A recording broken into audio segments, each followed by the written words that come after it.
Hello, everybody. Welcome to Slogans Rock and Metal Extravaganza. We're here That today. was new.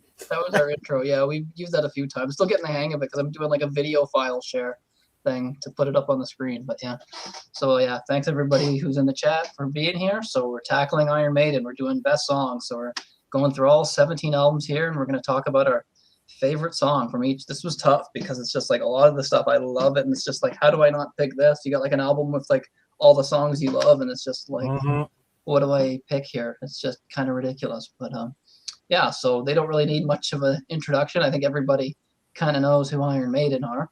But so yeah, starting off. So first off, how did you get into them actually? When did you first get into Iron Maiden? I've told this story on my channel many times, but I'll tell it here. There you go. It's actually a fun one. Okay. Where I used to be babysat by my neighbor who introduced me to Kiss and then introduced me to Iron Maiden. Like that's how I got babysat at his house, and I would go through his record collection. And I knew everything by heart, just didn't know how they sounded like. Yeah. And then Iron Maiden came out, and I think he had the first two albums, and then the Number of the Beast was on sale that week in Kirkland Lake. I'm from Kirkland Lake, and it's a small town. So there was a big sale where all the stores in town had a sidewalk sale, and all day, my neighbor's like, "Oh, you should get your mom to try to buy you Number of the Beast," and all day I'm gonna get me that album, Mom. You're gonna get me that album. You're gonna get me that album. You know, like Bart would do there. Yeah. And after a while, we went to the store, the music store. She looks at the album cover. She goes, "Is this any good?" The Number of the Beast. Yeah. And I go, yeah. I hadn't heard a note.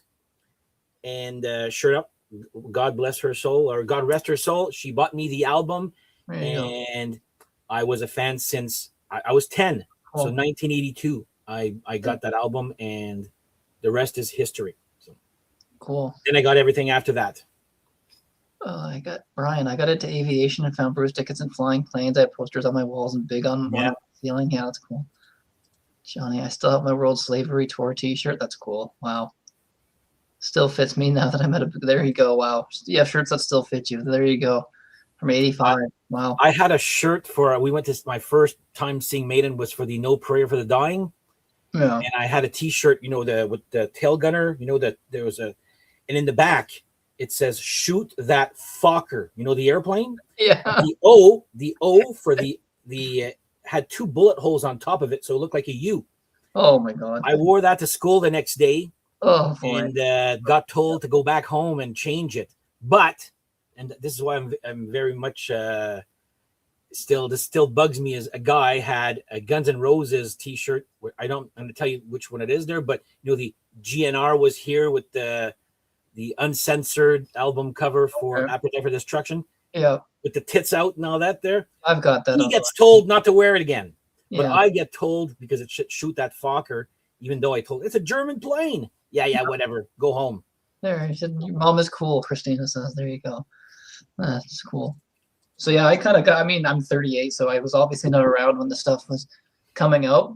But I think the first thing I probably heard was my dad's cassette of Number of the Beast. Sounded like complete crap because it was like one of those cheap, for whatever reason, the cassettes they used, like the blank ones that you could buy in the stores, were way better quality than the ones that bands actually recorded on. It was the worst. Like, it was ridiculous. You were better off taking the music from the original and burning it onto like your own cassette, because the sound quality on those old cassettes were just terrible. Some of them. I know. Yeah. That was the first time I heard them, and but yeah, then obviously online, I downloaded them. I'll admit that. But then like there's YouTube now, so you don't really need to do that. But then I ended up the HMV. I don't know if you had HMVs in Kirkland.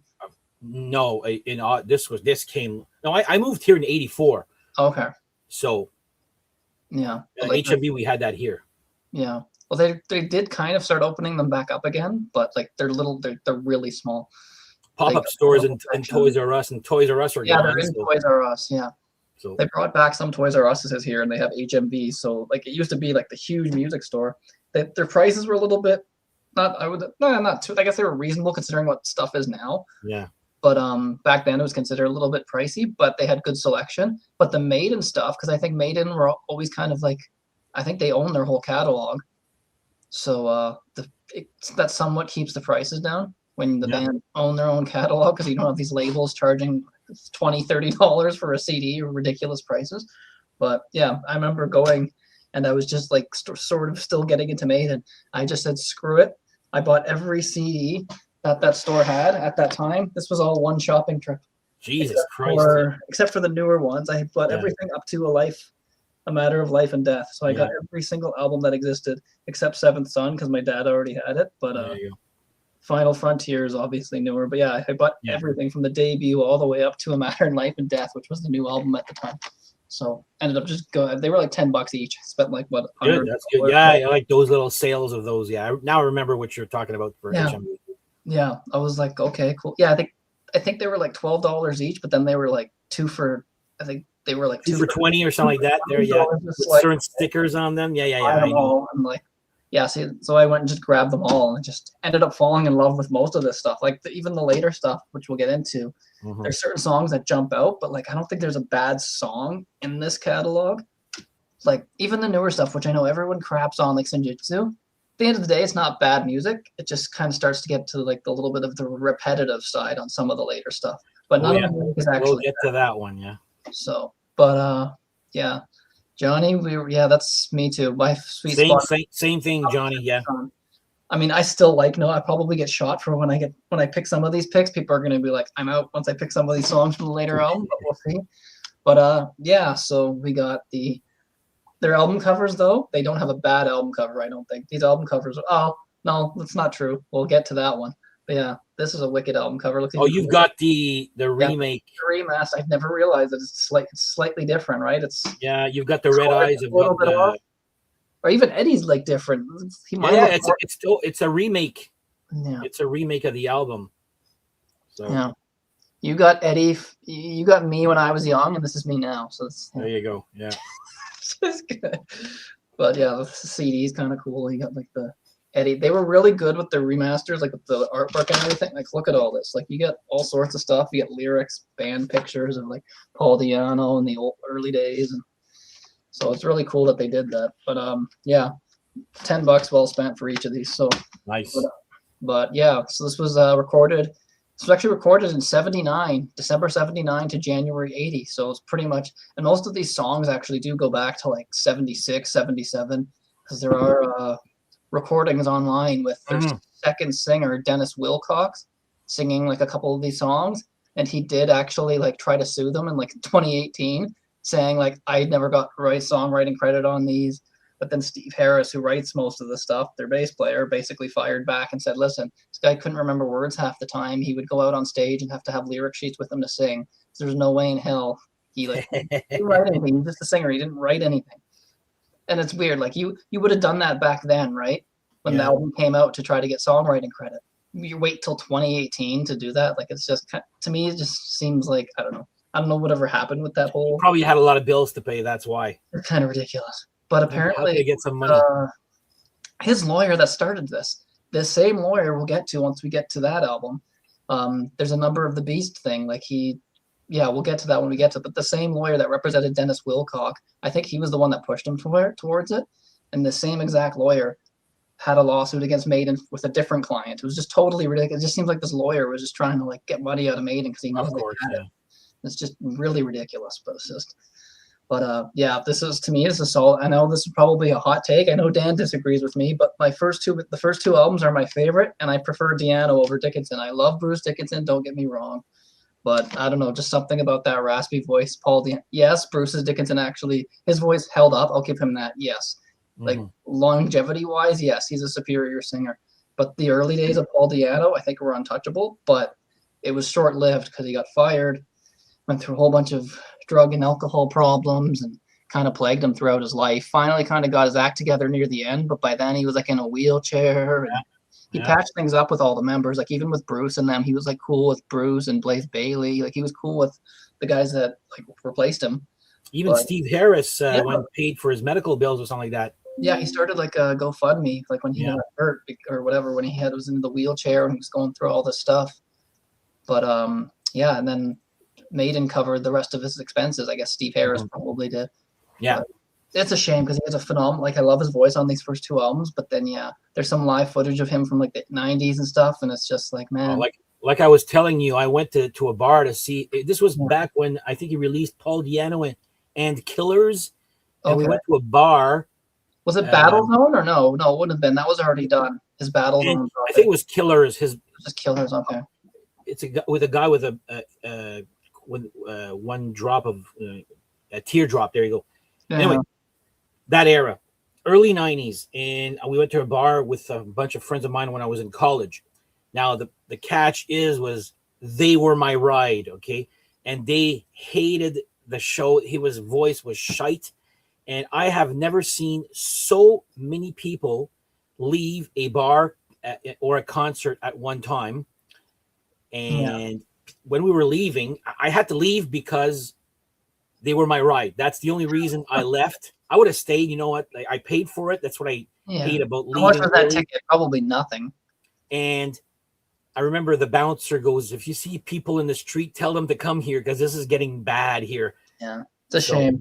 Yeah, it's a shame because like you look at the early footage of him live, he's on point with the album. He's spot on. I don't know what the hell the drugs and alcohol kicked in, and that just kind of he never got over it really, and it just damaged his voice completely. Just, I don't know. It's a shame because he was a great singer in these early days. It's too bad he didn't have like a really good solid career and he didn't stay on the straight and narrow. Who knows what this guy could have done solo or whatever. It's just a shame. It's just a shame what that can do to you. But these albums still have this stuff, so they're really enjoyable. I love this stuff. This was very difficult. I'm looking at the track listing. I'm like, how do I not pick this song? Oh, this song I like too. Oh, but then I like this one. It's just like, I'm sure you have albums like that where you're like, how do I not pick this? But I can't because it's one song. So it's like, we got Prowler, Sanctuary, Remember Tomorrow, Running Free, Phantom of the Opera, Transylvania, Strange World, Charlotte the Harlot, and their iconic song that they play a lot. The song is called Iron Maiden. So it's Iron Maiden from the album Iron Maiden by the band Iron Maiden. Yeah. And the lineup here, so this was like the one-time lineup recording wise, like they have like the demos and that Soundhouse tapes, but I guess this is the one-time lineup for like full-on studio albums. You got Paul Diano on lead vocals, Dave Murray on guitar, who's still there today, Dennis Stratton guitar, who left after this, Steve Harris on bass, who of course is still there because he's the main songwriter on a lot of this, and Clive Burr on drums, who would stay for the first three. So that was the lineup here, produced by Will Malone. So this was before they got Martin Birch in the picture. But so from these songs, what would you say is your favorite? If you would have asked me 10, 20 years ago, it would have probably been Running Free. Okay. But that's not anymore. Since the reunion tour with Bruce, they played this song live here. So I'm going to go with Phantom of the Opera.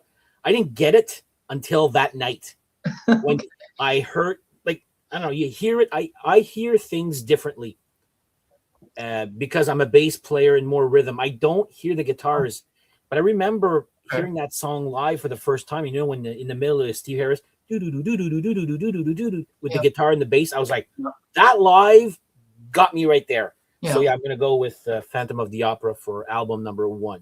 Well, it's going to be an eventful show because we're already in agreement. That's actually my all-time favorite Iron Maiden song. So there we go. Awesome. That was easy. I mean, it's easy, but it's also not because then I look at the track listing, like Prowler. What a way to open the album! That was a good one too. Wow. One of the rare wahs in Maiden, actually. Remember Tomorrow is a great ballad that gets really heavy. Well, I don't know. I love that. Like it's just ballad. I would call it a ballad. One Strange World, even like that. Transylvania, everything on here is like, for me, like I think these first like 8 albums at least are about 10 out of 10s. I love them that much. Like these guys were one of my favorite bands. Yeah. They probably are still one of my favorite bands. Like, and it's weird. I'm bad with music. I'm like, and I say like I love this album. I've probably played it maybe 10 times in my life. It should be way more. But 10 for me, playing an album, that's like a lot for me because like I got so much music. So it's just like, I probably haven't actually played this in a couple of years. I don't know why. It's just like, and then I played it again. I'm like, everything is familiar because it's that good. So it's the kind of album you can play it once, put it on like 2 or 3 years, and you'll just be like, okay, I remember everything because it's that memorable. But yeah, Phantom of the Opera for sure. So I actually broke down a lot of the solos on here because I know you're into like the bass, but yeah, like I said, his bass. Without his bass lines, I think the music would still be good, but his bass in this stuff just phenomenal. He was going along with the leads all the time, right? Like you said, when they're doing that, he's doing it too on the bass. So it's phenomenal. He said himself he didn't want to be just another bass player and just kind of like be in the background keeping the rhythm. He wanted to like actually be involved and like do leads and show that he's like an actual guitar player, not just your standard bass player, right? So he wanted to like show that the bass could be used. It's not just like a backup instrument kind of thing, right? So, but yeah, you get that really melodic solo by Dave, like this really bluesy solo in the middle. And then, that's like about 2.5 minutes in. Then it kind of goes back to, then it kind of like, then it goes to that, and then there's like other cool riff comes that, I don't know, I'm not going to sit here doing all the riff. That's the thing, these riffs stick in your head. Like that whole song is just a riff fest. And I don't know if that main lead though that starts at the beginning, I don't know, I'm not going to sit there attempting to hum it. Yeah. That part? Yeah. No, not even that. Like the part where it gets fast, the whole fast melody of that. Go listen to Hot for Love by Riot, which came out 78, I think I would want to say. I can't remember what Riot album that's off of. I think it's the second one, Narita. So I think they copied that. You go listen to the very ending of Hot for Love. It picks up and gets really fast, and it's like the same kind of thing there. But again, that song goes back to the 70s, so maybe it's complete coincidence. But I think that's a phenomenal song, and Paul sounds amazing on it. Some of those vocals, those high notes he hits, and just he's got that raspy vocal too. But yeah, so it goes back between the solos. You got Dave starts it off with the slow bluesy one, then Dave comes in with like some really fast leads, and then Dennis follows it up. And that's what their solos and this kind of stuff are just amazing. Like a lot of this early stuff, you got two guitar players, and you don't just have one doing all the rhythm and the other guy's doing leads. You'll have the guy doing his own solo while the other guy's doing like the chords underneath it. And then the other guy will get his chance to shine and do a solo, and the other guy's switching back to rhythm while he gets to do his solo. And even when you see them live, they pull it off flawlessly. The guy's going from leads like crazy, and then all of a sudden he's going back to the rhythm, and the guy who's doing rhythm switching to his solo. So I just think they're a phenomenal live band. I've seen them. Thought I saw them 3 times, but I was looking at them like, no, I've only seen them twice. Me and you saw them at the same exact show in Toronto, which is funny because neither of us live in Toronto. I know. What show was that? Somewhere Back in Time tour in 20. Yeah, for the Flight 666. 15. My mind's fuzzy. 2015 or 18. I can't remember. Like that. I lost track because of those special concerts. Like it's easy to count concerts when you just do a tour for that album. But I think it was like 14 or 15 times I saw them. Yeah, I can see. Yeah. Well, I mean, because you've got the Return of Bruce, which is not an album tour. It was the Ed Hunter thing. Visions of the Beast, Somewhere Back on Tour, 7th Tour remake, like those I lost count. That's the. There you go. I love playing Phantom on the guitar. The leads were it sounds like it would be really fun. So so what are people's favorites here? So it looks like Phantom's getting a lot of love here. I think Logan said Phantom of the Opera. Bruce is an unstoppable force. But Bruce is a great singer. Like I'm not crapping on Bruce. It's just I don't know. I like those raspy vocals. I don't know why, but the entire LP is a 10. Sanctuary, Prowler, Strange World, then Iron Maiden. Yeah, see, none of our songs. This is just such a strong album. You could really pick anything. Like even Running Free. You said that's such a cool, memorable. I love that. It's simple. It's Paul Di'Anno's. It's Paul Di'Anno's Run to the Hills, basically. Yeah. There's not really much of a solo. It's kind of just the main guitar melody, but it doesn't matter because it's such a phenomenal. Yeah. I'm not crazy about Bruce singing this stuff though. It's weird. They're two different of voices. I don't know. They're two different of vocalists. I don't know.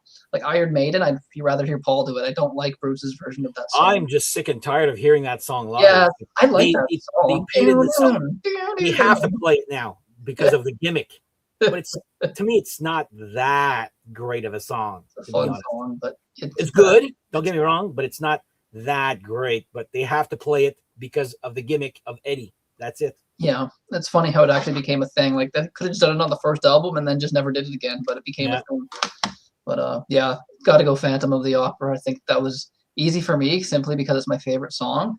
And yeah, unfortunately, Dennis's time in the band was short-lived. I think he's a great guitar player. His ending solo on that is great. So, yeah, see, I'm not crazy about Bruce, but I wouldn't want to hear Deano singing Bruce songs either. So it wouldn't work. They're just such different vocalists. So they had to change their music. They were still a heavy metal band when Bruce came in, but the music kind of changed a little bit because to adjust for his vocals. And same once we get to Blaze, the music style had to somewhat change to suit his vocal style. But it's difficult, right? Just different vocal ranges. You can't expect these guys to sit there trying to do other singers' stuff when it's completely. And so then that brings us to Killers. Another iconic album cover with Eddie again. And yeah, what's cool is these are like those remastered ones where you like put them side by side and eventually they make like a picture. Oh yeah, they make, I like those, yeah. Doesn't really look that great really because you got the space in between the CDs, but like whatever, it kind of works once you put them all side by side. But yeah, so you got Killers, second album, which is no pun intended, it's a killer album. You got so almost the same lineup as the first album, except Dennis Stratton was gone on guitar, and coming in for him is Adrian Smith, who is still there today. So you still got like basically a lot of the classic lineup here for the most part. I mean, Paul's still on vocals, but so yeah, this was the introduction of Martin Birch producing with them. Nope, sorry, this was Will Malone. Wait, no, hold on. What am I looking at here? I'm still. Well, he is credited in the back there with headmaster. I thought as a kid, he was the keyboardist because it looks like he's a keyboard, but it's a console. Really? No, he is the producer. Okay, so yeah, I know, but I was 10. Remember? Yeah, I know. Yeah, but the screams need to be there. Yeah, exactly. So so this one came out February 1981, recorded November, January 81. So these guys were recording it and pretty much releasing it right away for the most part. Yeah. The recording process wasn't really that long when you think about it for how complicated this stuff really is. And I think this is a solid album. Just get a little backstory here. So the first song, which is not really a song, it's kind of an instrumental, which leads into Wrathchild. The second song, what's it called? Ides of March, was done by the band Samson, which, funny enough, Bruce Dickinson was in. Thunderburst, yeah. Thunderburst was the drummer, of that. No. Thunderstick is the drummer. Thunderstick. Thunderburst is the song title. Yeah, Thunderburst is the song title. And Steve Harris apparently co-wrote it. So that's why he was able to get away with basically putting it on a Maiden album, which is funny because Samson and Maiden had a connection, right? That's how Bruce ended up in Iron Maiden, because Samson was Bruce, actually, his name. Because the funny story about that is his name's actually Paul Bruce Dickinson, and their original singer was Paul Mary O'Day, who sang for like the Sweet in like the 80s and 90s. He actually passed away last year. So yeah, Paul Mary O'Day was their first singer, and you had that Dennis Wilcox guy in between, and then they got Paul. So obviously Paul left or was fired after Killers because of his partying or whatever. So they already had issues with two singers that were named Paul. So when Bruce joined, he was still like, Paul Dickinson or whatever. And they're like, we've had bad lucks with Paul. You're going to have to go by Bruce Dickinson. Just use your middle name. There you go. Okay, I guess. But he was known as Bruce. His name was Bruce during Samson. It's kind of strange, but yeah. I guess when he auditioned, he said his name was Paul Dickinson, and they're like, "Nope, you're not Paul. You're not going for Paul." Because it was Paul Samson, maybe. I don't know. Paul's. Yeah, they had a Paul Samson too. It was his band. Yeah, kind of funny too. Yeah, I saw a Samson album with Bruce Brook on vocals at the record store. That's cool. Nice. But yeah, so we got Killers. So you got the Ides of March, Wrathchild, Murders in the Rue Morgue, Another Life, Genghis Khan, Innocent Exile, Killers, the title track, Prodigal Son, Purgatory, Twilight Zone, and Drifter. So 11 songs to choose from. So what are you going from with this one? I am going to go, being a bass player, I absolutely love to play the intro to Killers. So I'm going to go with the title track, Killers. When I tune my bass and then I go, I friggin' love just getting your fingers loose on that, and it's just a great intro. Maybe second would be probably Genghis Khan, actually, which is my favorite Maiden instrumental. Okay, yeah, it's again strong album. For the I switched it so many times. I was back and forth between Killers and Purgatory. Then I just went with the song that I hear in my head most. Like it's both of them, but the one I hear more in my head is Killers. So there we go, back to back. Here we're lining up here, the title track. Yeah, like you said, that bass intro, and then Paul comes in with that Oh yeah. And then again, you got two guitar solos in here, but they do it so well. It seems like if you're listening for it and you know that it's two different guitar players doing the solos, then you hear it. But when you're just sitting there like enjoying it and listening to it, it just flows so well. Like you don't even realize that these are like two different guitar solos by two different guys. It just seems like one long solo, but they are quite different if you really sit there and pick it apart. And Dave takes the first solo, and then Adrian Smith here coming in on, what a debut for Adrian Smith, because guitar playing on this is phenomenal. Like they both have their own style. Like I think Dave kind of has, I would say, a little bit more of like a ferocious, really speedy style, but he does like the slow melodic stuff. Yep. Adrian solo on this, the second one, it has kind of like the 70s kind of bluesy feel to it. It's fast, but it has like this 70s heavy rock feel to it. So but yeah, that's a killer, like no pun intended, killer song. And yeah, it's about, and I think Paul Di'Anno actually has a co-write on it. So yeah, that's probably why he named one of his million project Paul Di'Anno and Killers. Yeah, that one was written by Paul Di'Anno and Steve Harris. Sorry, what was the first one that we picked? Phantom of the Opera was written by just Steve Harris. So So Steve Harris is getting all the love so far, but I mean that'll change. I mean he's a phenomenal bass player, but I did pick songs written by some other guys once we get to those. But yeah, Killers is a killer song. I'm always hearing that scream in my head when I just be like doing something around the house, and I'll just out of nowhere, But I still find the intro way better than the song itself. The song is good, very good, but that bass intro there, I friggin' gives me shivers there. Yeah. Oh, I think that's like almost the debut of the Maiden Gallop is kind of on that song. That it's just I don't know. It's just good. And Paul sounds great. That might be his greatest vocal performances on that. I don't know. It's just a great phenomenon. I love that song. But yeah, Purgatory was the other one because there's like all these different parts to it. There's like a great chorus, bridge, and like verse that they're all completely different. And Paul sounds great on that. Probably the fastest songs, but I still got to go with Killers. But I did want to mention Purgatory as like a little runner-up thing. But it's hard with this stuff.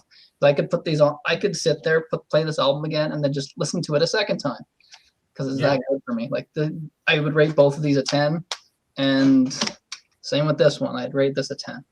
More iconic. I got the T-shirt, so on the back it does say 666 number. One of the million tours I saw. Yes. Cool album artwork. You got You know about the artwork, yeah? It's very corny on the back, but whatever. So funny story. Yeah.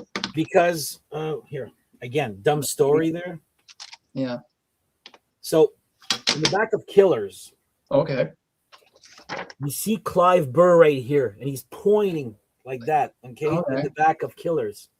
So naturally, I thought as a kid that this was Clive Burr because Bruce Dickinson is pointing. I was like, oh, that must be Clive Burr. Yeah. Again, being 10. Yeah, it's true. You're not going to know. Yeah. But show me your cover again. You got the blue or the gray sky? Bruce Dickinson there tells you who's who on the inside of the CD. So. Well, yeah, but this is an original pressing. Yeah, that's true. You didn't have all this. This is what I had. This is what I had. There's no lyrics. Everyone's shirtless except like one band member. I don't know. There's no inner sleeve at all. So at 10 years old, you're like, yeah. Dave Murray's like the only one that's not shirtless. Yeah. It's like, really cool artwork. Clive is a phenomenal. He looked so young. He looked like he's 16 years old in these pictures. But it's a shame we lost Clive Burr at a very young age. I like Nico McBrain. I still think Clive's a better drummer. But oh, for sure. I will defend Clive Burr's drumming way before. And it's a shame. This was the last album he did. Yeah, love his drumming there. Yeah, he's a phenomenal drummer. But again, this was basically, I guess, what you could call. I mean, these first two albums did good. They were already big. Like even that Soundhouse tapes, I think they sold out the copies at their shows, and they sold them out pretty quickly. So they already had a lot of hype before their first album even came out. So those first two albums did well, but not at the level of Number of the Beast. They started to get a little bit more. I mean, they were always progressive the first two albums, you don't really have like Remember Tomorrow and Phantom of the Opera, probably the two songs, like a lot of weird changes. Same with the second album. There's not really anything with a little bit, crazy a little bit, changes, a little bit. But Number of the Beast was when they started doing, like, I guess it's not really prog, but like you have these longer songs, and yeah. So this was the introduction of almost the classic, considered the classic lineup. You got Bruce on vocals, Dave Murray still on guitar, Adrian Smith who's still there, Steve Harris, and then Clive Burr, his last album with Maiden. And when did he pass away? It was in 2013. He was only 57. I'm not sure what happened. I think he had he was MS. Yeah. Last I heard, he was on Dee Snider's Desperado album. That's the last recording I have, but I'm sure I think he's done something else after. Yeah. Was he on that Gog Magog? Something else after, and I know he did it. Was he on Gog Magog? Do you remember Gog Magog, that weird album that Paul Di'Anno did? No, I have nothing from Paul Di'Anno. Okay, you don't have anything. Okay, but yeah, there was some weird. The band was called Gog Magog. It's like, yeah, I wonder why that didn't sell. It's like a weird name. Like, come on. Yeah. Well, also there, you change your band name every album. Like, well, that didn't work. Let me try something else. Like Battle Zone, then Killers, then something else. I was Gog Magog is from British folklore, so it's I was right. So this is where it's interesting. So Gog Magog was they were active in 1985. That's it. They had an EP. There's 3 songs on it. One was none of them were written. They didn't write anything. They had outside writers. The first song was written by Russ Ballard. Of course it was. Yeah.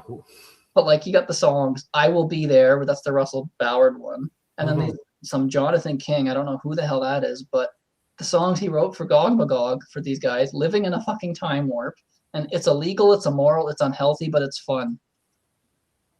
It's fun music. Paul sounds great on it, but it's very cheap. And the lineup is Paul Di'Anno, Pete Willis, one of Def Leppard's originally guitar. The original from the first one. Yannick Gers was there. Don't get me started on that guy. Neil Murray, who played for Whitesnake, Brian May's band, Sabbath, Gary Moore, and then Clive Burr on drums. Was basically like a super group. I mean, Yannick wasn't really known yet, but but it's actually pretty. It's fun music. I might actually pick them for like a music hangout for when we do our monthly requests. I might pick it for one of my songs. It's fun stuff. Anyways, we're getting sidetracked. That's another. Battle Zone's good. Paul's got a lot of great side stuff. So so we got Invaders, Children of the Damned, The Prisoner, 22 Acacia Avenue. I was just there yesterday. No, The Number of the Beast, Run to the Hills, Gangland, Total Eclipse. So Total Eclipse wasn't even originally on the vinyl. Nope. Which I never knew for years. I've just always had this. Oh, that's on. Okay, that's weird. Yeah. Yeah. So they tried to reinvent. They pulled a George Lucas there, try to reinvent history by taking off Gangland and putting Total Eclipse instead on a new. I was like, come on, just put them both. It's a CD. You can fit both. Like, what the hell? Well, no, I'm talking about the vinyl. Yeah, vinyl. Okay. Even still, you can still. I know. But in Charlotte yesterday at the Avenue, on the Avenue. Yeah, that's it. Yeah, that's the thing. They started doing like this storyline thing about like this prostitute named Charlotte that they apparently knew, and they felt bad for her, so they were kind of like writing these songs about like her situation. It was kind of weird, but so what would you go with off of this?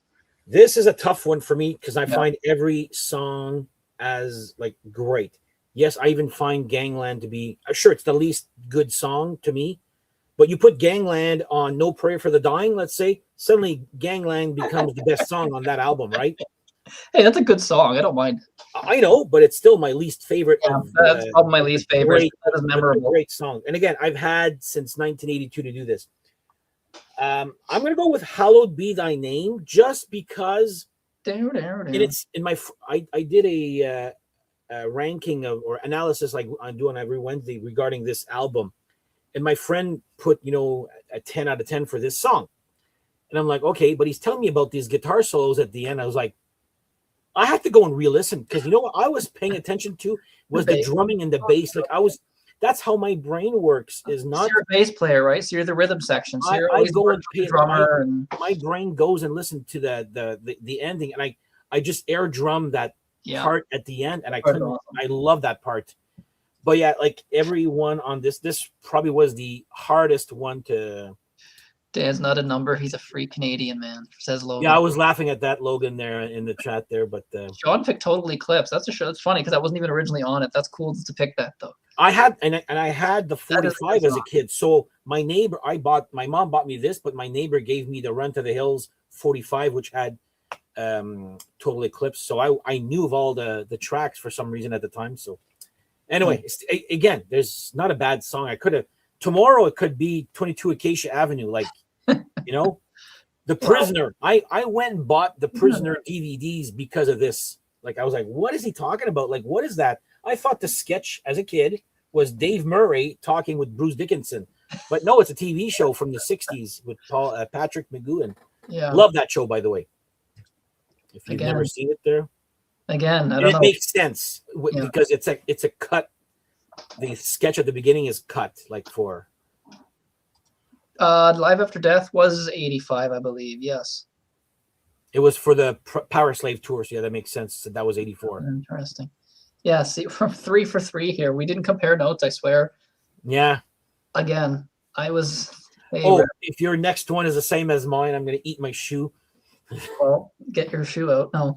Yeah, so I'm going again. I was torn between Hallowed Be Thy Name, Children of the Damned, and 22 Acacia Avenue. I love Children of the Damned. I love I love when Bruce does like the ballad stuff and then it goes into like the heavy rock. Like Children of the Damned kind of reminds me of the stuff Dio was doing in 1980 with Sabbath. It easily could have fit on there. I could see Ronnie nailing that song too. It's kind of a similar vocal style and that kind of thing. I love Children of the Damned. Leading up to like maybe yesterday, it was Children of the Damned. And then I'm like, I listened to the album again and I'm like, let me be sure. 22 Acacia Avenue comes on. No, it's this song. And then Hallowed Be Thy Name. No, it's this song now. It's just like, what the hell, man? But I got to go Hallowed Be Thy Name. I know everyone said they end pretty much at every show. They play it at every show. It's been overplayed at every show, but I think that's for a reason. I don't know. I love that song. Even Run to the Hills. Thing is, I don't listen to radio anymore. So it's like, I don't get sick of these songs. Because I've never gotten sick of those songs. I've never heard them play Hallowed Be Thy Name on the radio. So yeah. But Run to the Hills and Number of the Beast, I'm not even tired of hearing those, believe it or not. I put them on, and I like hearing them because they're fun. They're great songs. But I got to go Hallowed Be Thy Name. It's epic. Yeah, I mean, Bruce is, 60? They play it really fast. They sometimes speed it up, and he struggles to keep up with it. That's a difficult song to sing because there's so many words. Oh, yeah. He's got a high-pitched voice, and you got to sing it fast. It's very difficult to pull off live. But you see him back in the 80s doing it, and he nailed it. He's so 67. Yeah. His timing's a little bit off, but musically, music-wise, it's still a phenomenal song. And again, I like how they split up the solos. Dave does the first one, then Adrian takes over for his solo. So you have these two separate solos. And I just, to me, this is like their, I guess this is their Stairway to Heaven. This is their anything off the White Album. Basically, this is basically their signature song. So I love Hallowed Be Thy Name. As soon as that starts with those bell intro or whatever at the very beginning, it's like a gong, or is it a bell? I don't know. It's sounds like a bell or a gong, but yeah. And I love Bruce's voice at the beginning. I love when I think it's a bell. It's not a gong. Yeah. This is their Hotel California. Yeah, I guess you could say that. It is a bell. Okay. Yeah. And it starts off with Bruce doing his deeper voice, right? I love when he uses his deeper voice, and that note he holds at the very end. I was able to do that before. It just keeps going. It's like, holy shit, is he gonna keep going? How long? I think I timed it. It was 15 seconds or something. I'm like, holy shit. He just keeps going. Yeah. It was really cool. But yeah, I think that's great. The Hallowed Be Thy Name. And like I said, there's just so many parts. Just the whole rhythm section in this too. The drumming is phenomenal. Yeah. Yeah, Clive Burr was a beast. I just think he's awesome. The Sands of Time for Dan are running low. Oh God, he's not that old, Logan. Jesus Christ. Oh, wait till you get to gotta say our age, but Dan's older than me. You know what I mean. Oh, all right. So let's see if we match here on the next one. We'll see. Doubtful. If Dan's going hit song on this. So you got see if there's any difference in the vinyl other than the coloring. Not really. It's brighter on the CDs, it seems like. Yeah, the back I think is different. Nope. Yeah, so look here. Mine's more. The front is brighter than yours. But but mine's the back is darker than yours. You only got a part of it. I'm trying to think of the difference. Oh, I guess the red. Yours is more zoomed in. Yeah, it's weird. And you see the hand there? I didn't notice that until my friend pointed it out. Notice that, yeah. Again, cool. They put it on the CD. Yeah. Maiden didn't skimp out like $10. You get these CDs. Like they did not skimp out on them. And I think you can still get them from like, with HP sauce. I think love that. The I think HP you sauce. still buy them from their official website for like £8, which is still only like 12, $13 Canadian. They're not expensive at all. Like, but yeah, you got these cool pictures in here, really cool artwork. So yeah, Peace of Mind. So their second album with Bruce. This was the first appearance of Nico on drums. So he came in, and he's still technically there, but he's not like touring with them, right? He's still listed as a member, I guess, but he's not actually Nico. No, he's recording on this. No, I mean now, like nowadays, I'm talking. Oh yeah, he's retired. He's retired. Like he's still technically a part of the band, but well, they've got a sit-in drummer for the live shows. Yeah, I think maybe they ever do a last album there, but maybe if he'll play on the next album, he's probably still involved in business ventures where he still gets or he still gets money from like royalties and stuff like that. I think he's just stepped down for the touring. These guys, it's drumming. That's the hardest. Like, I mean, your voice goes. The voice is something to go, but drummers to keep up that physical shape and do that all the time and tour as much as Maiden does. He's lived a good life. Time to enjoy it at this point. It's just like, well, why do you think with Rush they're bringing in like a young drummer? Like, right? They're not. Everyone's like they should have been brought in like a big name. It's like, I don't know. I think it's cool that they're bringing in like a lesser known person to let her do it. Yeah, good for them. I have no problem with that. But in their 40s, so it's like, yeah, she's gonna have more energy than them hiring like some 60-year-old, 70-year-old drummer to do these big world tours. It's just like, but yeah, I have no problem with Rush with what they're doing. The tickets are another. That's a whole other. My cousin's going. Ticket prices. It's like she's a big Rush fan, so good for her. Look, see, it all goes back to Rush. So, Rush. Iron Maiden influenced Rush. No, probably the other way around. But yeah, I don't know. I don't really hear Rush influence in this, really. No. So yeah, the Peace of Mind. So this was 1983. So yeah, right off the bat, from 80 to 83, already 4 albums. So they were just pumping them out every year.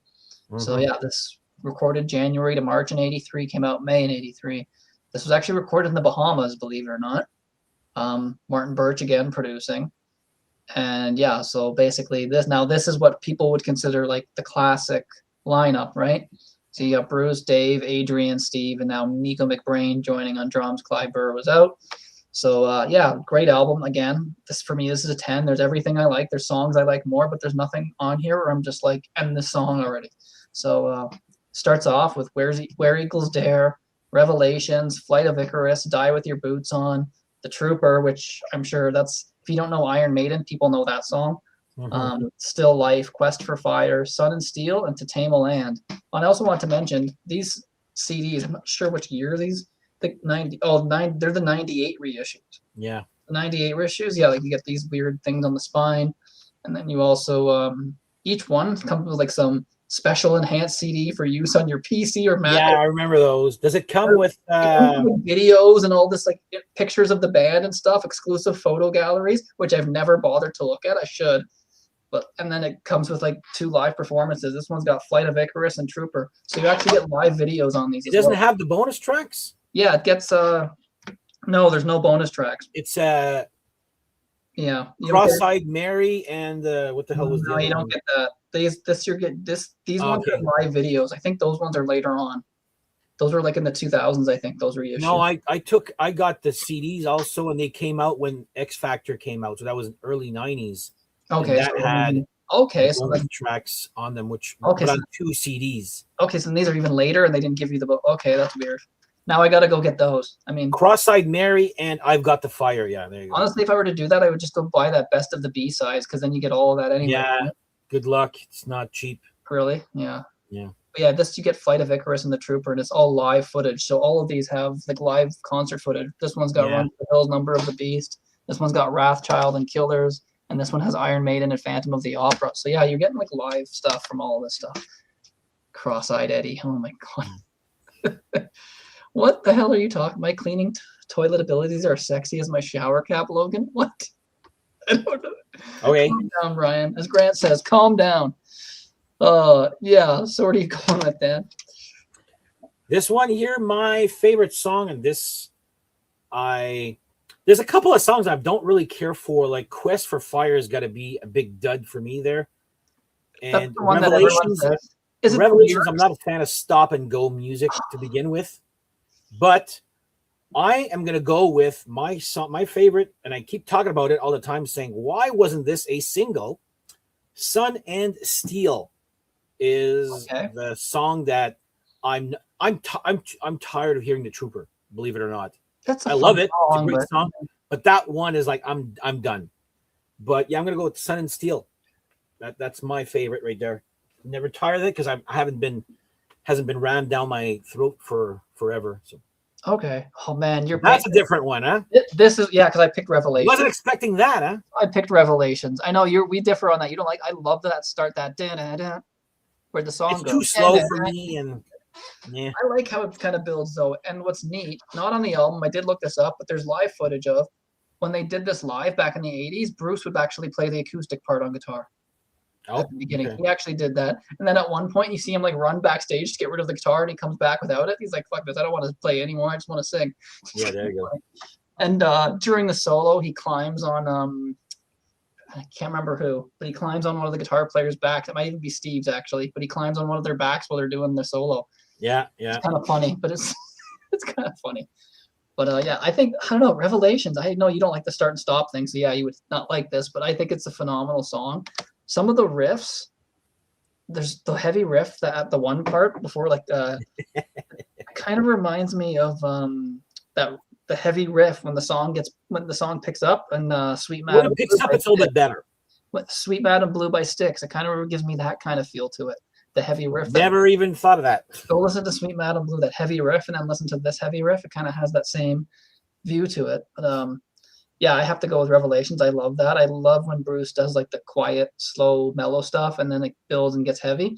And then the solos in that again are phenomenal. You got Dave doing the first one, which is again starts off kind of like really melodic, and then picks up really fast. And Adrian's solo just continues it, and I think it's a great song, and it's really I wish they would do that one live. Like they don't ever do that song anymore. It's just, they did. When did you see them? I think it was on this tour actually. 2 tours ago, I know that I was like, oh, here we go with that song, and that's like, how I remember. Do that song the whole show. No, I've seen it twice live for sure. Since my first show was like it better live though. It's okay there. It's not. Bruce's voice on that sounds I don't hate the song. Stuff. Yeah, I would never go and skip it or get off my ass and move the needle. You know. No, it's fine. Dan didn't want to eat his shoe. I was sure for my choice. That's why. I like Sun and Steel. That's a fun Quest for Fire. I guess it's maybe the lyrics, the whole dinosaur thing is kind of silly. I don't know. Yeah, when dinosaurs roamed the earth, it's kind of doesn't. Well, my friend was like, I certainly hope it was based on those Ray Harryhausen movies because dinosaurs roaming the earth at the same time as man. Come on. Yeah.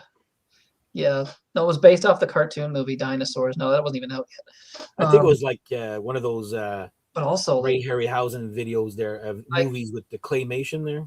Still Life was the other one I struggled with not picking because Still Life is great. I love when Bruce kind of uses that like that really kind of creepy voice. It's like really dark, like really evil kind of sounding voice. But yeah, I still have to go for I gotta go Revelations. I've always liked that song. That's my favorite song on this album. That was an easy one for me, but like The Trooper, yeah, I've heard it, but I'm not really sick of it because I don't listen to the radio, so I like hearing it when I hear it. Yeah, well, it's and not just radio, just live concerts and Power Hour or whatever there.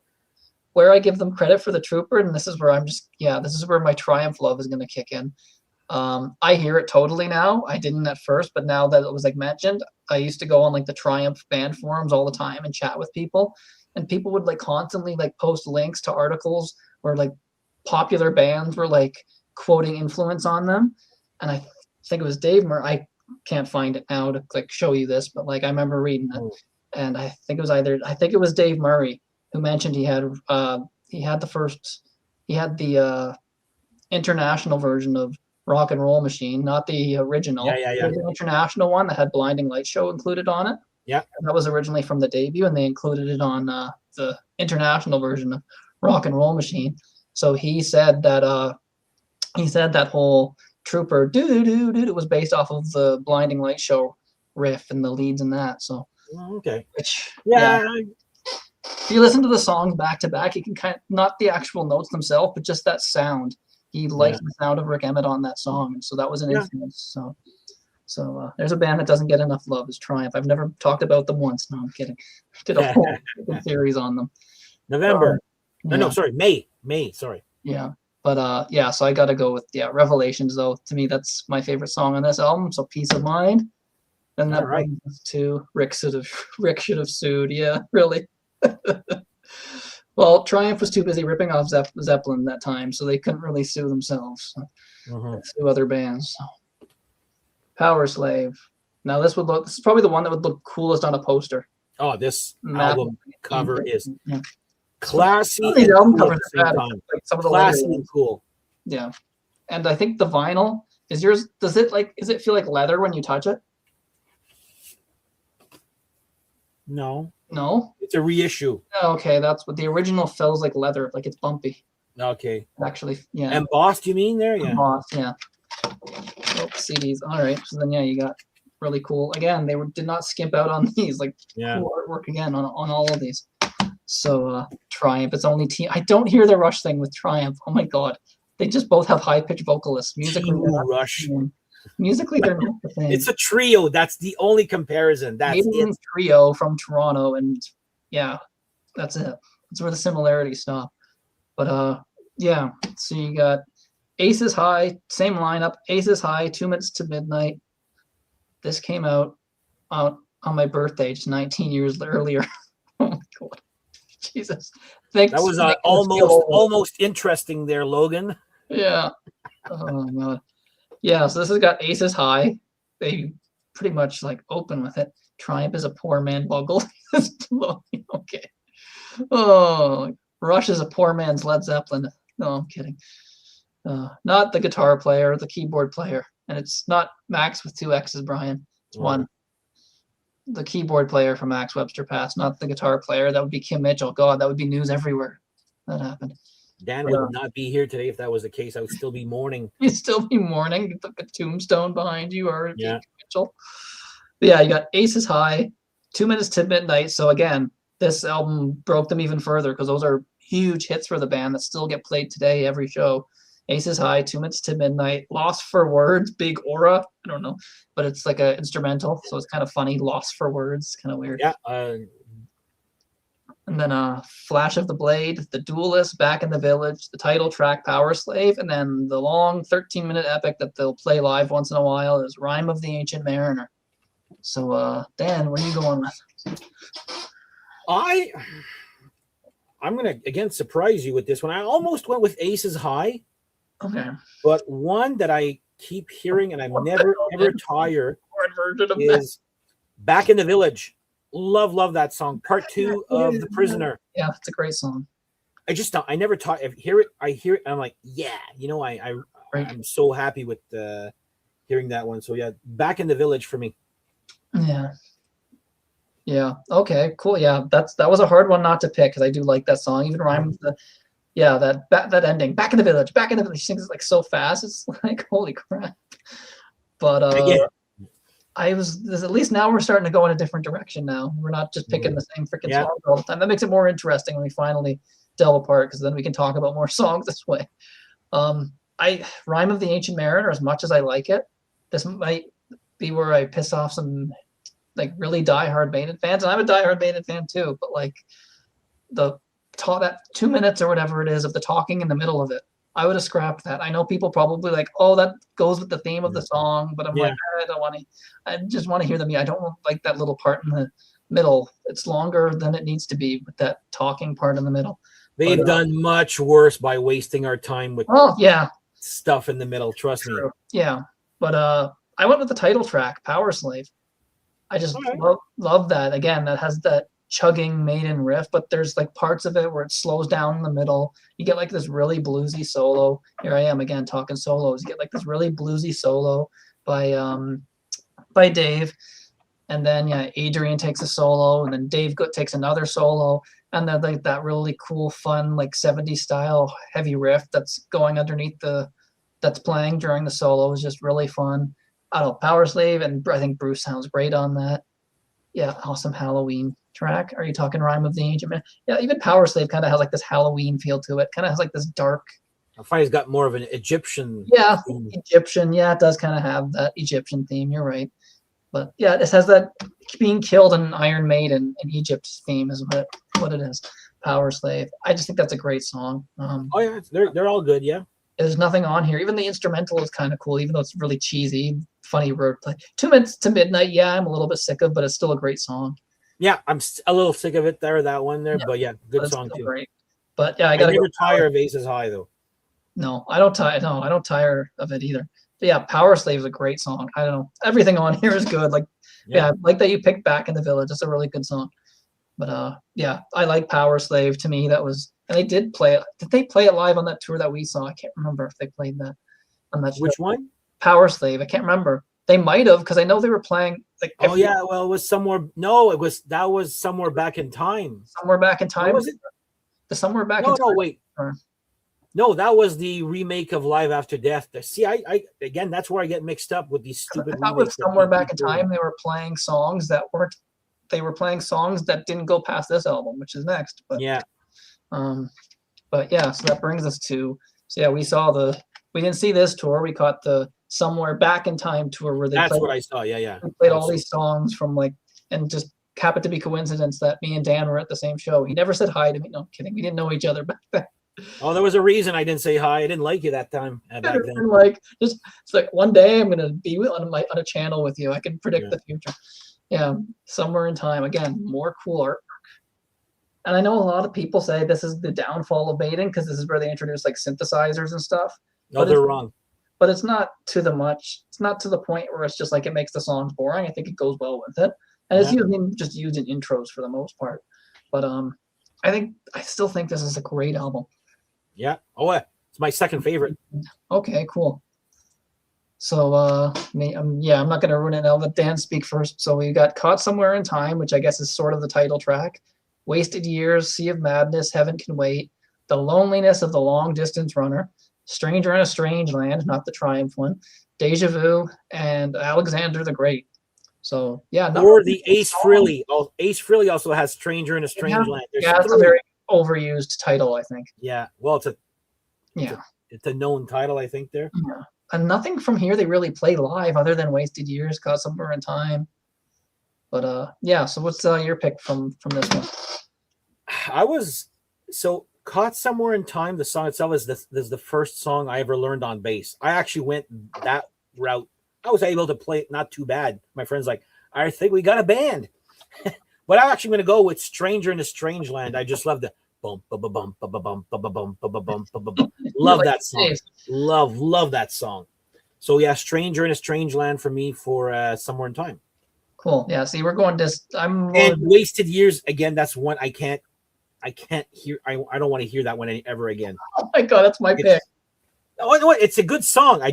It's like Wasted Years, hands down, the title track. Yeah. See, honestly, that would be mine. Wasted Years and Caught Somewhere in Time, because I like when Maiden does like these really catchy choruses. Yeah.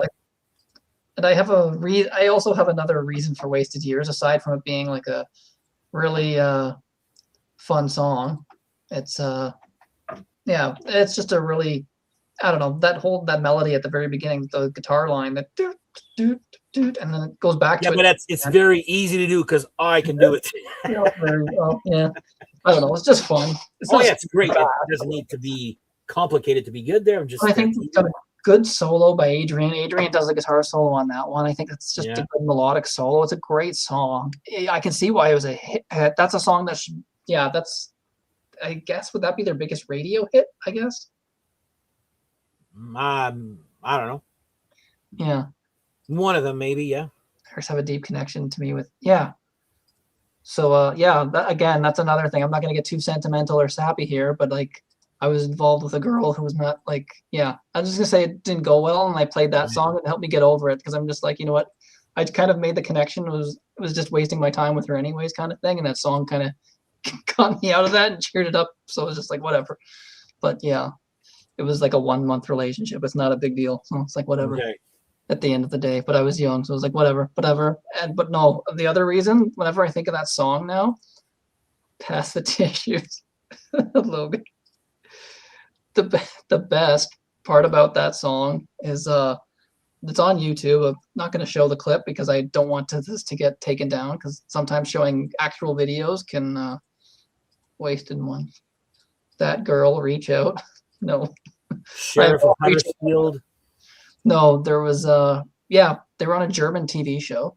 So like, cool, we get to expose ourselves to German, like get to go to Germany and expose our audience, like see what our audience is like in Germany. Let's go to Germany. Well, this cool TV show. They get there and they get told, you guys can't actually be plugged in and we're playing. You have to lip sync your entire performance. Wasn't that Top of the Pops? None of the music can be live. I don't think it was Top of the Pops. Because it's on that 12 Wasted Years video cassette. Okay. Yeah. They all switch instruments. And Maiden was just like, okay, we are not lip sync. Like, fine, we have to lip sync. We're going to screw so they sabotage the whole thing. At one point, Bruce is like running behind the drums. They're all like switching instruments, goofing off. You can tell like nothing matches with the lip sync. They're just completely screwing around and running around. I think only Adrian Smith stays in character and pretends to play. Yeah, everybody else is there the entire time. Nico McBrain is singing one time, and Steve Harris is running out from his drum kit, grabbing the mic. Yeah. It's just ridiculous. I think at one point they were like piggybacking each other. It was just totally ridiculous. Yeah. Yeah, Swedish or Swish? Okay. But yeah, it's just kind of funny. Can we get that girl on the interview? Well, no, because I don't know where she lives, and that would be weird. Just be like, what the hell? Police? Yeah. But yeah, I got to go with Wasted Years, because that's, oh my God, I think of that when they lip synced it, and it just makes me laugh. I'm probably going to watch it again after the show. It's just ridiculous, but it's really funny. I mean, it's on the 12 Wasted Years. I could show it here at the end just to show people what I'm talking about, and if it gets like if it like gets copyright flagged or whatever, I'll just remove it at the end. But I'll show it just to show people at the end once we have. Okay. So yeah, we're gonna breeze through these now. Stop with the history behind all of these. But yeah, Seventh Son of a Seventh Son. Again, same lineup here, right? I think. Yeah. Correct me if I'm wrong. I'm not looking this up right same now. one. Yeah, same lineup. Last of the classic lineup. And the last. Well, I guess not really, because you still got well, I mean, Yannick is there, right? Who's not here anymore? No, this is the last. Oh. This is Adrian's last album. Oh, until he rejoins, you mean? Yeah. Oh, okay. Yeah. Yeah, that's right. Before leaving. Right. This was the last performance with Adrian Smith on guitar. He would leave after this. Yeah. And then Bruce would leave a couple albums later, and Adrian would actually join Bruce's solo band. Yeah. But then they both came back once we get to that. So so this has, again, more cool stuff on the inside, same as usual. You get this cool artwork on the CD. And what I like is how it's not just the same as the front. You're getting something, again, same thing in there. So it's really cool. So yeah, you got Moonchild, Infinite Dreams, Can I Play with Madness, The Evil That Men Do, the title track, Seventh Son of a Seventh Son, The Prophecy, The Clairvoyant, and Only the Good Die Young. So so what are you going with on this? I'm actually going to go with the title track, Seventh Son of a Seventh Son, on this one. Didn't like it at first when I first heard it. Then I was like, wow, this is great here. So, yeah, Seventh Son of a Seventh Son title track would be my favorite. Okay. But the whole thing, again, is great. Some I'm just a little tired of hearing there. Ryan, what? But yeah, love this one. What? Is he sitting on the toilet? I don't know. Eddie sitting on the canny of the tilapia last night. Oh, my God. Oh, it's funny. Eddie's going to give us a strike. Yeah, it's kind of funny. But yeah, no, I went with the opening track, Moonchild. There's a good one too. I love that. And like, I'm not even a big keyboard guy, but like it kind of, it starts off acoustic with like. I love how it ends like that too. That's why it almost has like a Jethro Tull start to it. Like, and it's funny because I did do Cross-Eyed Mary and has it as a bonus track, right? Mm-hmm. But I kind of hear that at the beginning, that acoustic part at the very beginning, where what was he saying? 7 deadly sins, 7 ways to win, 7 holy paths to hell again, or something. I don't know. 7 lyrics are not my forte. 7 ways to win, 7 holy start the planet begin. And it's very memorable. Slopes, 7 bloodied hopes, 7 are your burning fires. 7 your desire. Bruce here with us. Yeah, and then it goes this cool little keyboard thing for a little bit, and then like the heavy, and then it just did it, and then it builds up, and then like the heavy drums kick in, and then it turns into like a full on like really fast like heavy metal. Well, I wouldn't really call it fast, kind of mid tempo ish, but it picks up like before the solo. Dan Dickinson, yeah. 7 holy paths to hell, and your trip begins. There you go. Okay, but yeah, I gotta go Moonchild. I've always loved that song. I love the chorus of that. That's another one I'm always hearing in my head, singing to myself. Moonchild. You can like picture Bruce doing that. But yeah, I think that's a song that doesn't get enough love that I wish they would play live. But I don't know if they did other than that tour. But yeah, I think Moonchild's a great song. Still Martin Birch here, but I don't think I think this is actually a solid album. People say, "Oh, I love it." Oh, it's a little bit more proggy. It's not really Maiden anymore. Good music's good music for me. I like this. But yeah, I love Moonchild, and like the title track would be my Can I Play with Madness is fun. Like there's Evil That Men Do. There's great choruses and memorable. This is more when they did the sing along choruses, but I think Maiden did those well. They weren't like these sappy, lame like sing along choruses. They're actually really fun and enjoyable to listen to. So yeah, I gotta go Moonchild because I kind of like the beginning with the, like I said, that acoustic intro that's very tall like. And then it just turns into like this really heavy song after that little weird keyboard thing. And I love how at the end where Bruce is like laughing, just like laughing maniacally, and there's like the heavy drums at the end. It's a classic song for me. This is probably where people jumped off the Maiden train. The wheels are starting to fall off here. I'm weird and I like hair metal, so I don't mind Bring Your Daughter to the Slaughter. I know that's the song that people hate. I love that song. Still give this like a 9 out of 10. Like I still love this album. I like your version better than this. This is such shit. Oh, that's so weird. Yeah, it's like a painting mixed with a cartoon. Is that your cover? Yeah, it's different. That's the original. This is the original. People complained so much about this. That man, so they removed him. No, it's the man they removed. Yeah, they removed the man and the back. But yours is the. I remember when that came out. So yeah, this is. Yeah.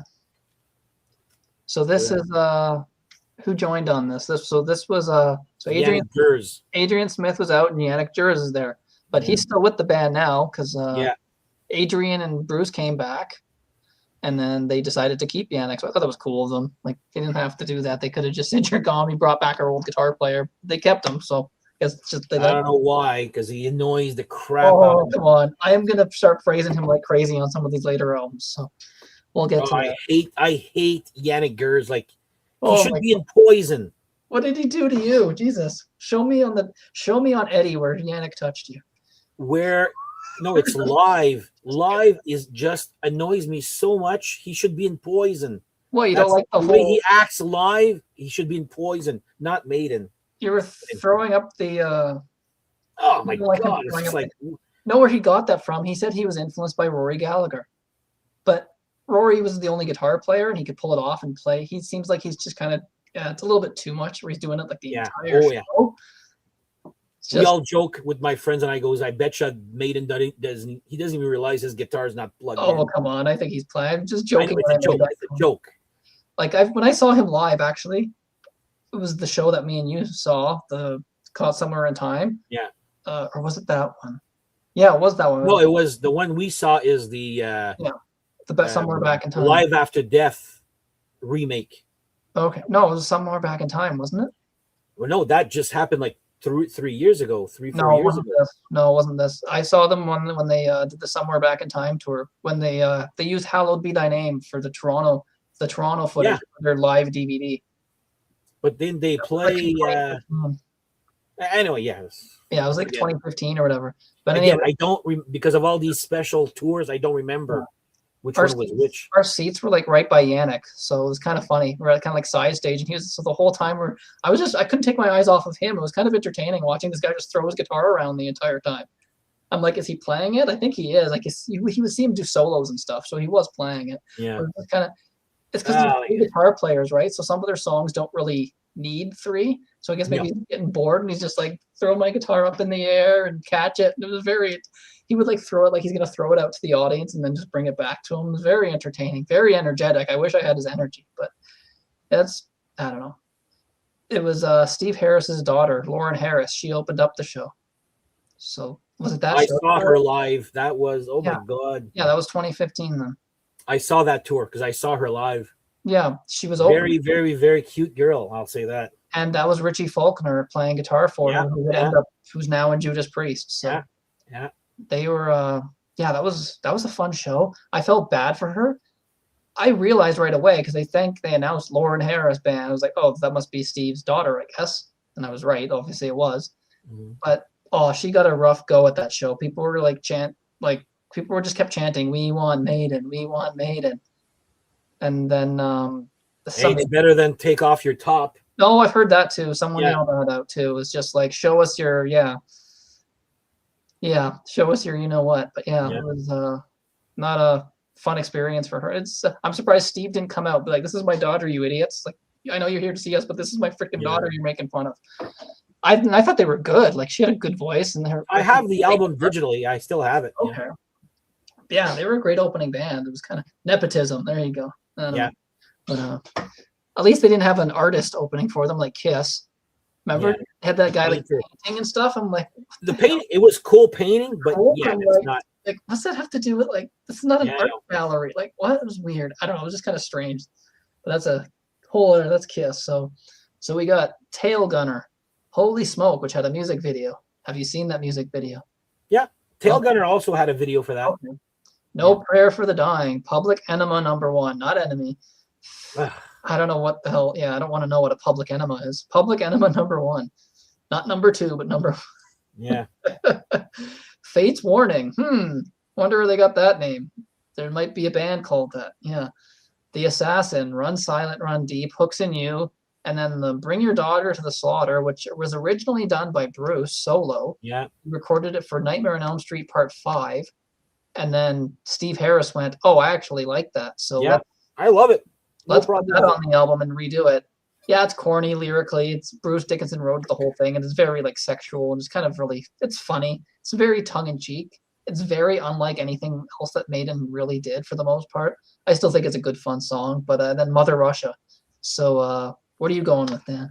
I only like 4 songs off of this album. Wow. Tail Gunner, Holy Smoke, Hooks in You, and Bring Your Daughter to the Slaughter. So that just tells you it's one of those picks. I'm gonna go with Tail Gunner. I always thought that was a great intro. That's a solid opener. But like Mother Russia, I tried to re-listen to these. This is just boring. Yeah. Fate's Warning. I was like, oh, that's so boring. Like, I remember when I saw this tour, and I respect them for that now, but man, it was ever a bare bones tour, like hardly any special effects. Okay. For a first time seeing them live, I was like, oh, come on. But I respect them for doing that because it's not a concert's not always about special effects. It just happens to be a damn stupid tell Logan to fuck off. Anyway, Tail Gunner for me. Stage and you'll take yourself off. Dan would do it, so yeah. Oh, that's funny. That's really funny. The updated illustration, yeah. The newest illustration is way better. Yeah, Maiden did well with these reissues with the images, and they're like, yeah, let's remove that. No one liked that weird, goofy man off to the side. It wasn't even the same style of artwork either. Like, it was what? Yeah, it's a classy painting mixed with a cartoon. Yeah, but that man on that cover with him on there is still better than the one that I'm sure you know which one we're gonna get to. That's I know, yeah. This makes this look like a Picasso painting once we get to it. But this is again. So I'm going with, and again, maybe it's because of the music video, and I always just thought the lyrics were just kind of funny and the video is funny, is Holy Smoke. I don't know. That's one of my favorites of that album, yeah. It's got a cool, funny riff in that. There's a very hilarious music video. They're like playing soccer and just screwing around and like on a tractor and riding on a tractor. And I think I think that might be their manager. He's wearing like assless chaps on the thing. Yeah. What in the hell? Well, you know, assless chaps are just called chaps, by the way, right? Oh, yeah, they're all assless. Yeah, they don't have chaps. They're all assless. Yeah. Yeah. But yeah, I just think I think Holy Smoke is fun. The lyrics are pretty much poking fun at like TV preachers, I guess, is what they're kind of going for there. Holy Smoke. And then at the end, Bruce is like sitting in a field of like dandelions, like it's like it's a fun video. It's hilarious. It makes me laugh. So every time I hear that song, I think of the video, so that bumps it up. Tail Gunner would be the other one, but Holy Smoke, and I like the music too. With Holy Smoke, is it's kind of on the hair metal-y side, but I like that stuff. I like Poison too. So yeah, Holy Smoke is a good fun song, but yeah, I fun. agree. I don't know. I don't mind. Like I'm trying to remember how Fate's Warning goes in Mother Russia, so maybe they are boring, but like. Oh yeah, I'm supposed to make a review for this, and I'm like, oh my god, it's gonna be a chore. Who'd you do that for? Oh, geez. No, for my channel. Supposed to. Well, my friend chooses albums, and it's that one's turn. We're doing it all mixed, so it's not 200 times. Wow. So, anyway, Up in Smoke. Oh my god, yeah, that's funny. Tones Lost. We got someone new. I haven't seen them before. It's cool. We got some new people here.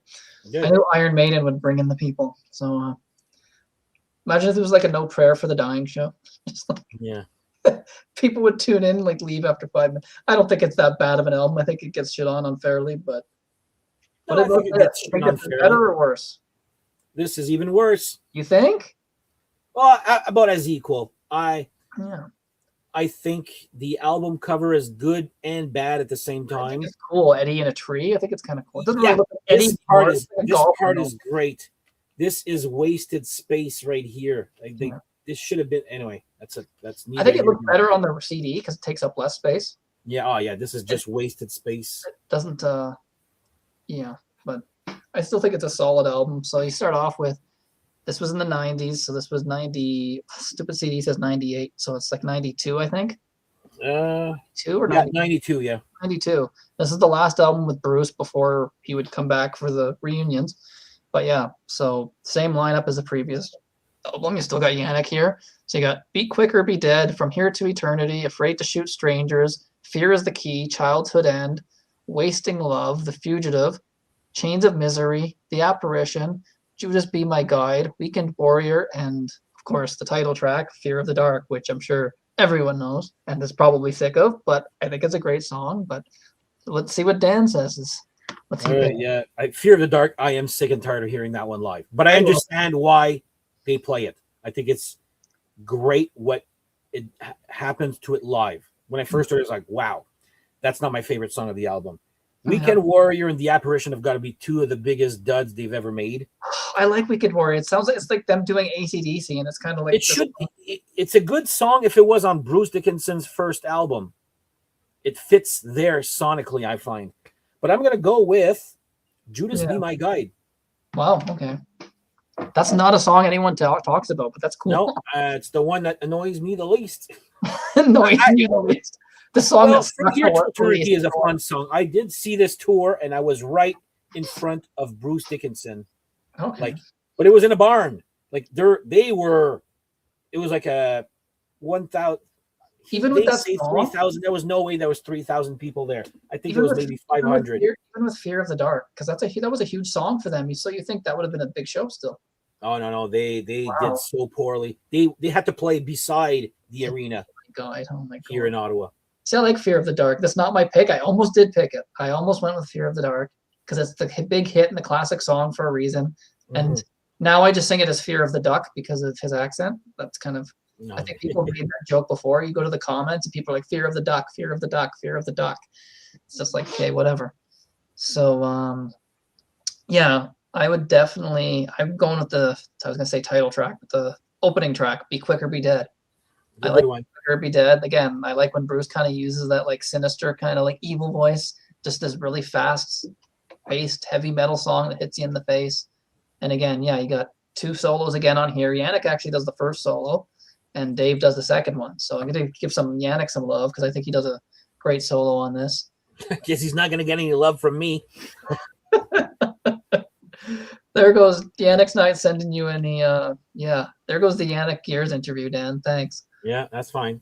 Oh, it's like he'll be jumping around the entire day, throwing everything around in his room. Yeah. Asking him a question, and he'll just be like throwing shit around. It'd be kind of funny. Oh. Fear of the Duck, yeah. But no, I'm going with Be Quick or Be Dead. That, again, had a music video. It's a cool, fun video. They did, like, I think, music videos for almost every album, it seemed like, when music videos became a thing. But, yeah, I think I don't know, I still think it's a good album. I like this better. I still like this better than some of the later ones, like the last couple. Again, I've had more time with this, so that's not really fair. Like, I'm not even kidding. Like, the last 3 albums, that that we'll get to. Never listened to them before doing this show. So with that, I'm just kind of like picking like what I think like jumps out to me the most. Yeah.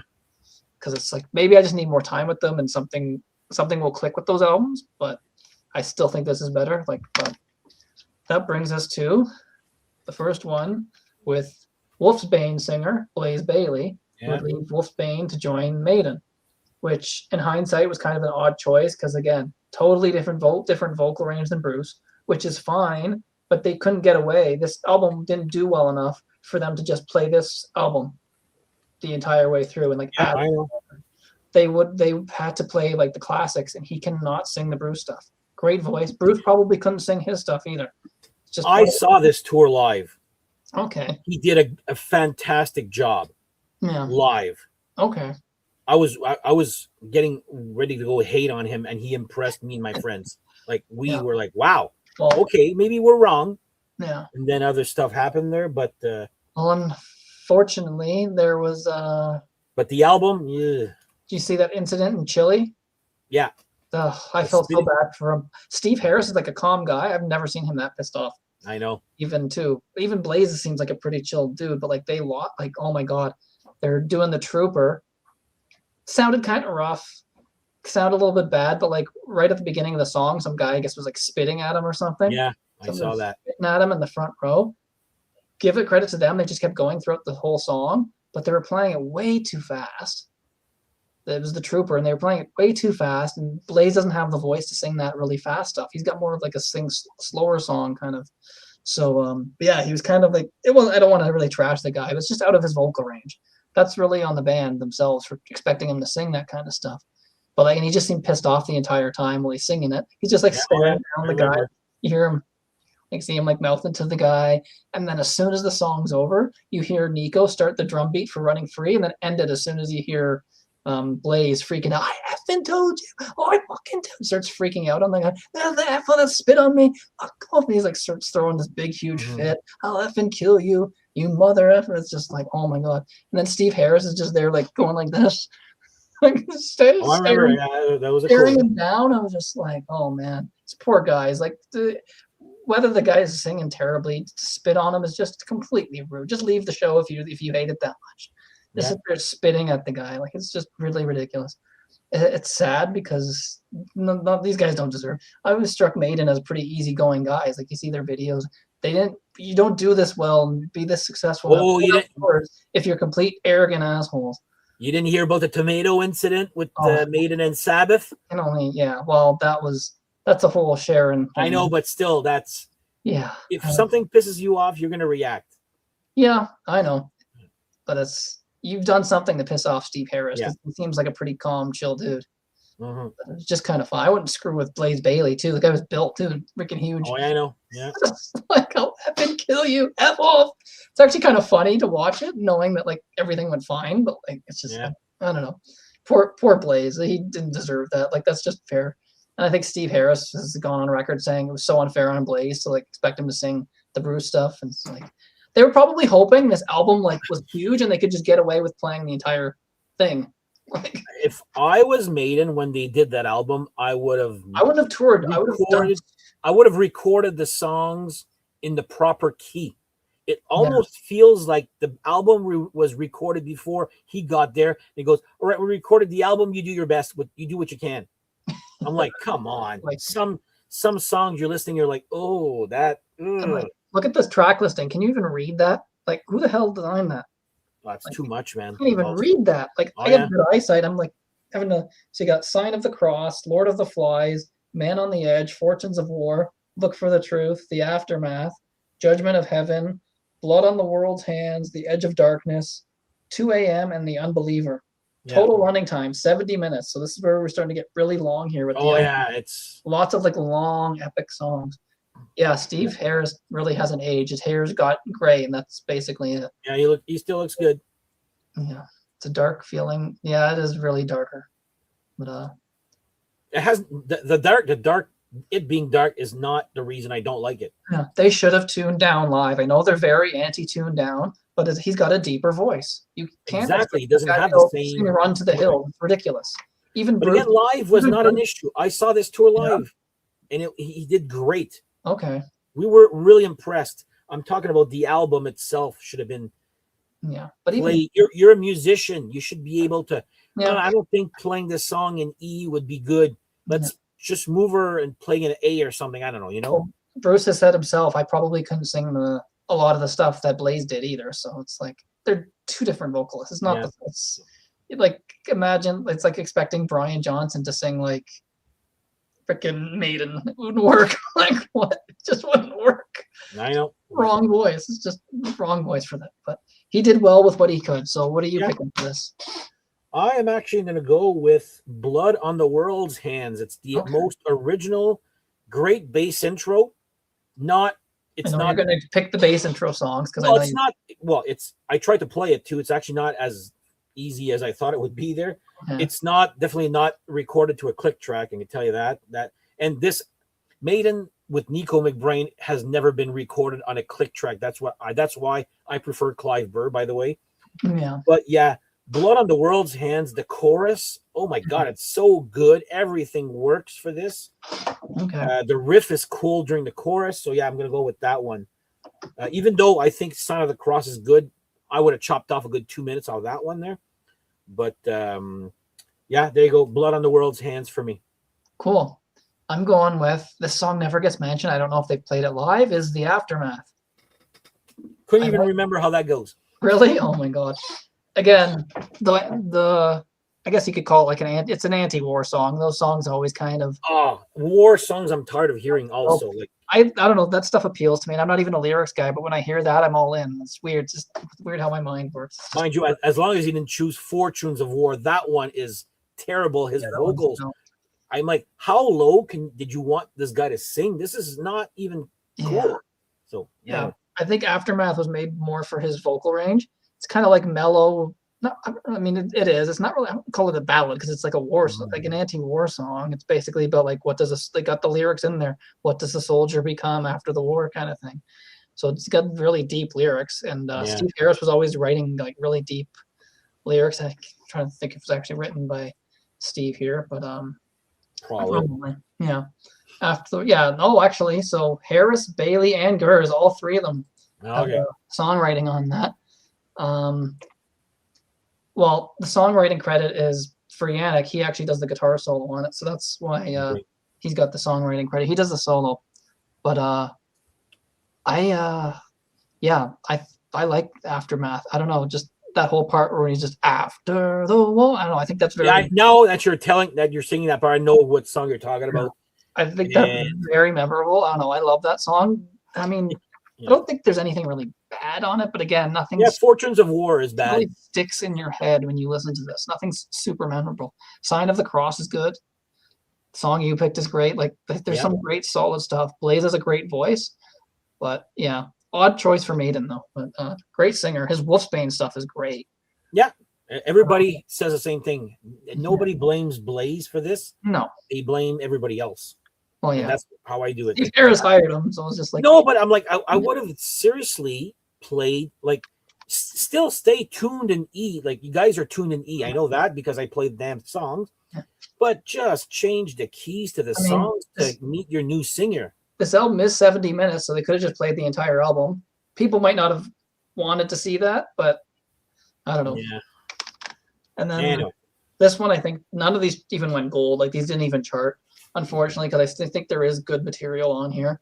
Yeah. So I still think this is a cool album cover. We haven't gotten to the bad album covers yet, like the really terrible ones. Yeah, this is okay. It's cool. Eddie looks kind of badass. Looks like he's in hell or something. I don't know.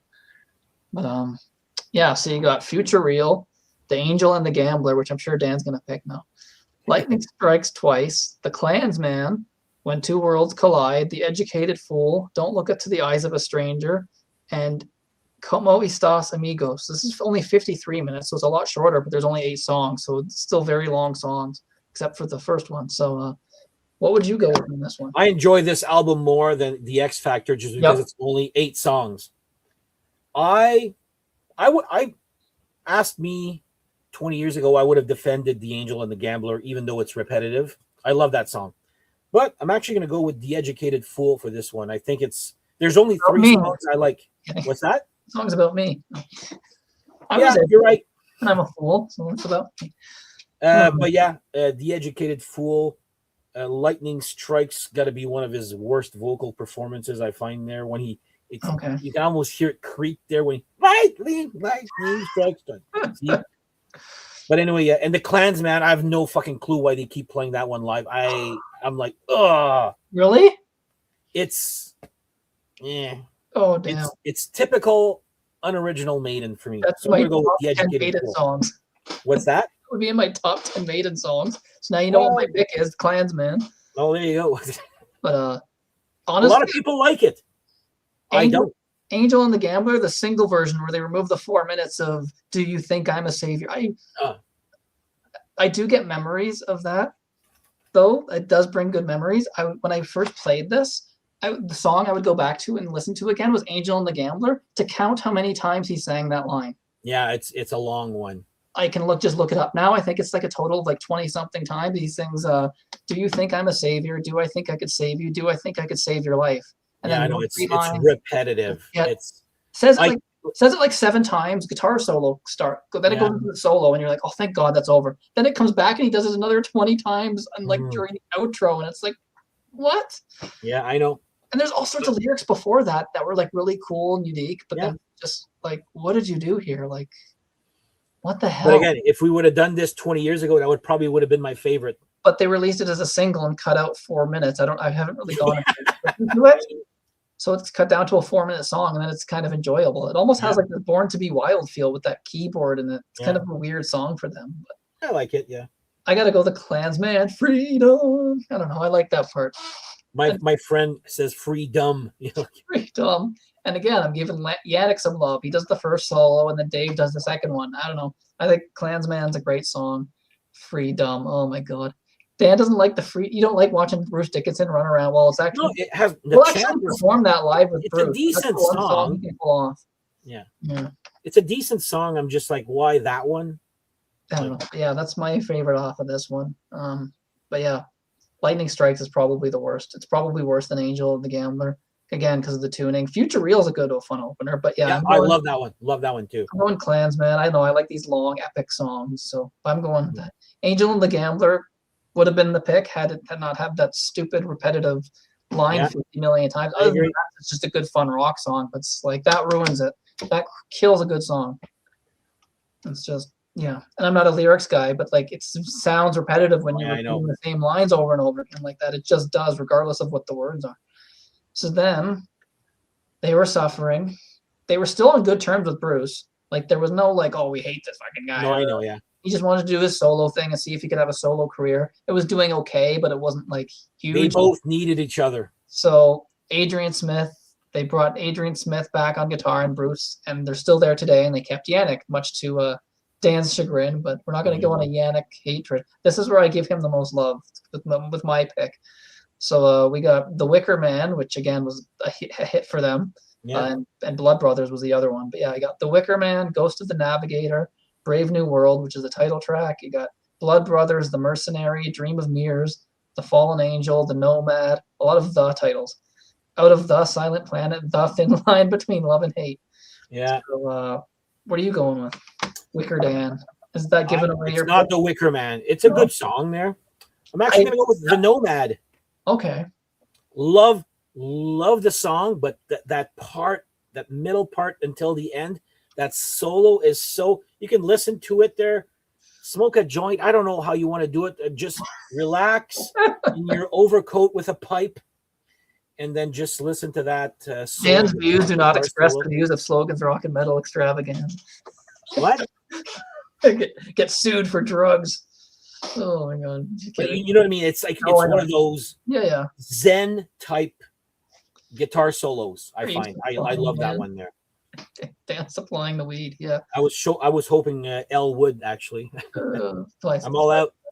I'll draw. Yeah. The Nomad for me for this one. So I originally went with The Wicker Man, but then I'm like, you know what? Once I thought it was going to be The Wicker Man because that's the one I remembered the most. But then I get to Dream of Mirrors, and I'm like, oh, it's this song. I just forgot what album it was on. But I think Dream of Mirrors is phenomenal. I think that's a good one. I think that's Yannick's time to shine because that's him doing that entire solo. I just think just the whole chorus is memorable. It's a long song. It's 9 minutes. Starts off kind of like really slow and just kind of like dark. Then it builds and builds and picks up speed. And again, that chorus is really clever. Is that the one where I only dream in black and white? Yes, we only dream in black and white. I love that line so much. I actually stole it from my band. Oh my god. Yeah, they sing that line, which is the chorus. They don't say "Dream of Mirrors" in the chorus, but they do say it at one part of the song. But they, I only dream in black and white. They kind of say it mid-tempo, and then at the end it gets really fast, and they start singing it fast. The song picks up near the end, speeds up, and then Yannick goes off and does this phenomenal solo. It's probably his best solo he's ever done. Like it's I don't know, that song. So I was dead set on the Wicker Man. It's a good one. Like I didn't even play this album. Like oh, there's no point. I know it's the Wicker Man. And then I went and said, you know what? I'll just listen to it. So I listened to this album again, like about an hour before the show, an hour and a half before the show. And Dream of Mirrors came on. I'm like, oh my god, how did I forget about this song? Yeah. It was one of those songs I forgot who the band was or what album it was on. And I was like, oh, that was that Maiden song off of.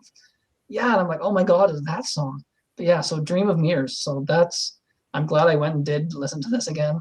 Like a lot of the stuff I didn't really need to re-listen to because I already had my favorites. But oh god, better than Brave by New World by Styx. Oh, that's I don't know what Dan thought on that album is, but oh my god, Brave New World by Styx makes this seem like, I don't know, a masterpiece. This is actually a really solid album. This is a really good reunion album. I don't think there's anything bad on this. I would give this a 10. I actually like every song. It's just phenomenal. It's really good for a reunion album. They're kind of looking up. Bruce has got the short hair now because he was a pilot, so he couldn't have long hair anymore. Yeah. Oh, I love that look of his, actually. But he grew it out now, so it's just he got his hair all only because the only reason because he goes because I can. That's the only reason. Because I can. Because I can. And good for him. He's still. I mean, I can't. But you shave it, right? No. Yeah. Well. Yeah. Yeah. So then this is the album cover. This is where we start to get to really, really bad artwork. It doesn't look as bad on CD. It looks probably worse on like a bigger image. Yeah. So you get that looks horrible. It looks like something I could have made in like Photoshop, well, apparently, and just very lazily and just threw a bunch of random pictures. Like it's horrible. The story is apparently it wasn't finished, and Steve Harris liked it like this. I was like, really? I don't know. What's going on? Are these people having like those Eddie with a bunch of weird masks and stuff? Like, yeah. I don't know. It's just very weird. I don't know what they were thinking with this, but I think this is actually this album would probably be like an 8 or 9 for me. It's another no. I don't like this album at all. I like it. I think it's solid. But yeah, you got Wildest Dreams, Rainmaker, No More Lies, Montsegur. Is that how you say that? Yeah, I guess. Dance of Death, Gates of Tomorrow, New Frontier, Passchendaele, Face in the Sand, Age of Innocence, and Journeyman. So what are you going with? I mean, okay. My beef with the new Maiden albums, the newer ones with the Bruce releases, all the songs are not good, but there's always 2 or 3 really good songs per album. Yeah. Having said that, those 3 songs are Wildest Dreams, Rainmaker is passable, No More Lies is going to be another one of those repetitive duds I can't stand. That's my pick. Oh my god, he's picking. Of course it is. I can't stand that song. It's my favorite. No More Lies. I'm like, okay, I know the title now. No more. That's awesome. Come on. Well, it's about like Angel and the Gambler, but shorter, I guess. Oh, it's I'm not gonna go with near as bad. Face in the Sand. I love that intro. Yeah, Face in the Sand is really solid. That intro just gets me. So I'm gonna go with Face in the Sand for me. And I couldn't see the other ones. Yeah, if you're into like progressive like metal and stuff like that, yeah, Passchendaele's solid. But they're not memorable songs. My friend said it best with these new Maiden songs. You listen to them, you're like, oh, it's good.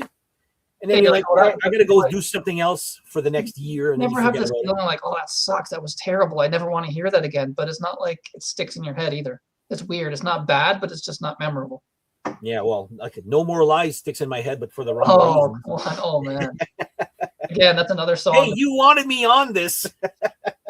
No More Lies is my favorite post No Prayer for the Dying song. So wow. So I love No More Lies. Yeah, it's a great chorus. It's just, I don't know, just the acoustic intro. and it kind of that song builds and builds and builds. Then that chorus comes in, and it's just no more love. No, but I was like, after singing the chorus like 4 times, like, okay, I get it now. I get it. But was great again. 3 guitar solos in this by all 3 guys. You got Dave starts it off, then Adrian, then Yannick. And if you actually sit there and listen to it for like the timestamps of this, I did all this sitting there listening for the solos to kick in. And you're like, oh yeah, it's a different solo than that one, and it's I don't know. It's I like that how they. I'm going towards a lot of the songs where you got different guitar solos from each guy contributing. So I don't know. I love that song. I don't know. Dan's wrong. I'm right. No, you're allowed. You're allowed. We all hear things differently. It's fine. Yeah.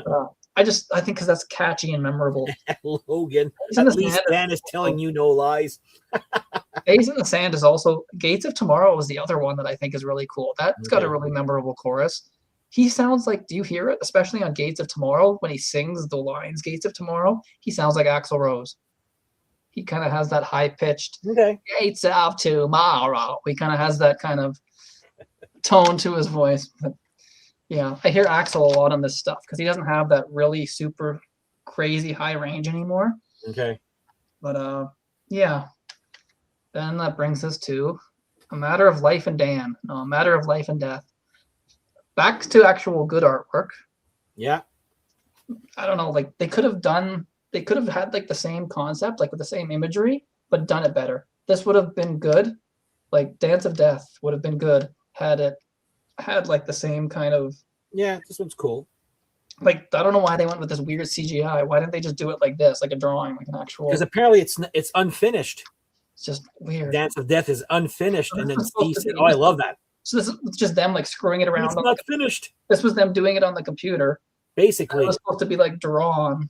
This was just like the digital like image of it, and it was supposed to actually get drawn out. And they just said, "No, let's just leave it like digital." And like, yeah, I don't know, horrible artwork, but yeah, this is way better. Yeah. Really cool album cover. This one is probably where they start for me. It's like I have a hard time remembering how half of this. A lot of these songs start to sound similar. It's good music, but it starts sounding very similar. I had tickets to see this concert, and I gave it to my brother-in-law because I had started a new job, so I couldn't go. Okay. He played this whole album live. Wow. I'm like, thank God I wasn't there for that because I do not like this album also. Okay, so yeah, we got Different World, These Colors Don't Run, Brighter Than 1,000 Suns, The Pilgrim, The Longest Day, Out of the Shadows, The Reincarnation of Benjamin Brieg, For the Greater Good of God, Lord of Light, and The Legacy. So what are you going with on this one? I'm actually going to go with the lead-off single, which was The Reincarnation of Benjamin Brieg. Okay. I actually don't mind that song. That was a single, 7 minutes. Did they cut it down? Well, there was a video. There was, whether it's a single or not, I don't know there. I think it was a single also, but there was definitely a video. Okay. But yeah, and I don't remember if it was cut, but yeah, I'm going to go with The Reincarnation of Benjamin Brieg. Cool title, a little long. Yeah. It plays well at Scrabble. Cool. I love this album. It plays well with Scrabble. Timothy Brett. Wow, Johnny met the guy that did the artwork for Matter of Life and Death. Imagine if you met the guy that did the artwork for this. You'd be like, you wouldn't even know what to say for Dance of Death. Yeah. You'd be like, cool, I guess. He knows it's an unfinished product. So not his fault that it was unfinished, and that's like just a computer. So yeah, I'm going with These Colors Don't Run. I think that's a cool, again, that's like their war theme song. I mean, this whole album is kind of like, if you can't tell. Like, yeah, I know. But yeah, These Colors Don't Run. It's basically about like no matter what country you're basically fighting for your government, kind of sort of type lyrics wise. It's very dark and just kind of like, yeah, these colors don't run regardless of what country you're fighting and you're dying. It's very dark lyrically, but very good, enjoyable song. I love these. Like, it's got a really cool memorable. Again, that's what I'm just gonna. I picked the songs that just had the choruses that stood out to me, and I think that had the most memorable chorus. And again, two solos on this. So you got Dave doing a solo and then Adrian does a solo. So yeah. It's a week. I wouldn't call it a week. That's just nothing memorable.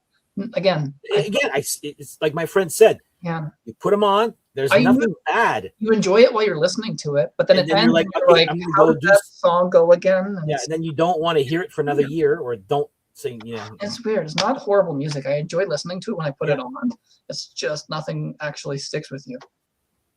So then we get to cool artwork, I think. I don't know. It looks a little bit CGI-ish, but I think it's done better than what they did with Dancing. Yeah, it's kind of cool. The font's a little bit strange, kind of. I don't know. Yeah, I like it. At least they kept the same font for their band logo. They didn't sit there trying to screw around, changing all these weird different. There's a few changes from, you'll notice there from the beginning there. The N. It's just the color, really, though, more than anything, isn't it? I don't mind it. Yeah, but yeah, this one. So you got Satellite. That's 15, right? This font. Yeah, 15. Yeah. Satellite 15. ... The Final Frontier. So it's kind of like 2 songs almost. I don't know. Yeah, dumb move. August Day. Cool. So then, yeah, you got Satellite 15. ... The Final Frontier, which I guess makes that the title track. El Dorado, Mother of Mercy, Coming Home, The Alchemist, Isle of Avalon.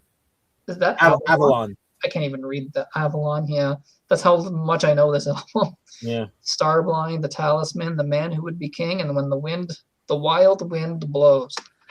So, what are you going with? Okay, I'm first. I'm going to say this is my favorite of the Bruce era. Oh, vinyl, that's nuts. Yeah, I've got them all on vinyl. Crazy. This is my favorite one of the Bruce Return era. Okay. A lot of people shit on this one here.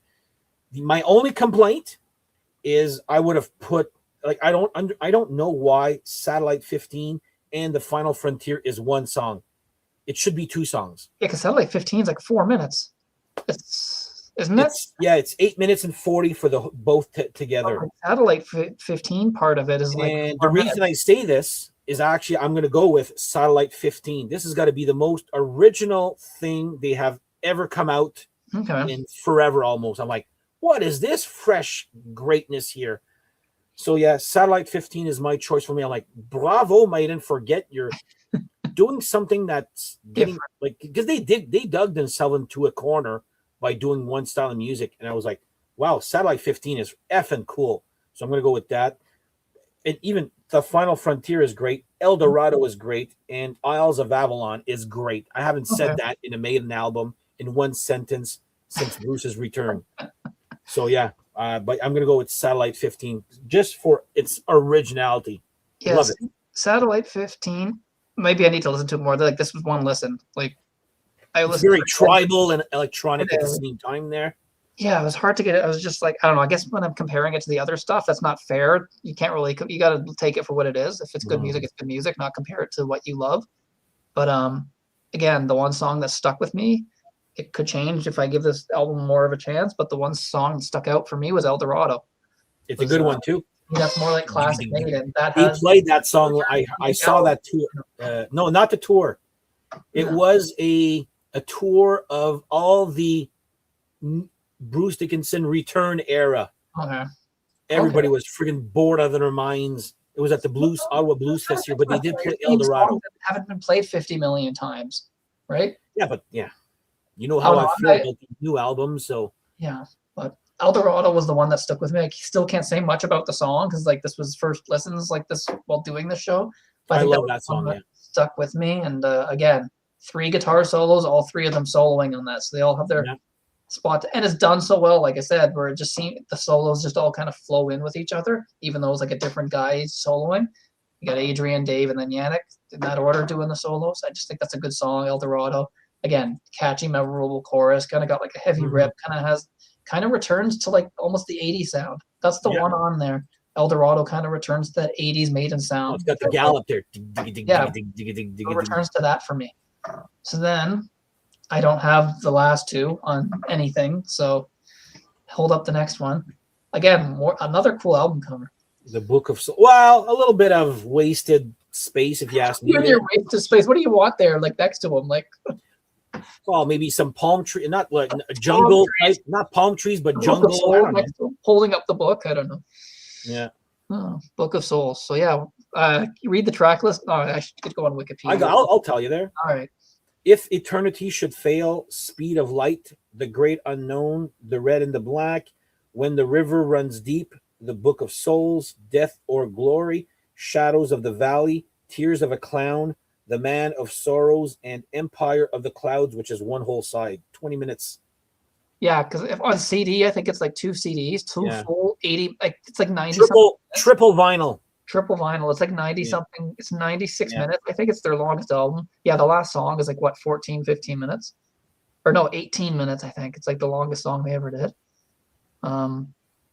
Yeah, what's the yeah, there's some long stuff. How many songs is that? 1, 2, 3, 4. They're not even numbered. 11. 11 songs, and it's 96, and it's an hour and a half. Yeah. And one song is like written by Bruce Dickinson, like Empire of the Clouds. The reason I know that is we went to see a Bruce Dickinson speaking tour.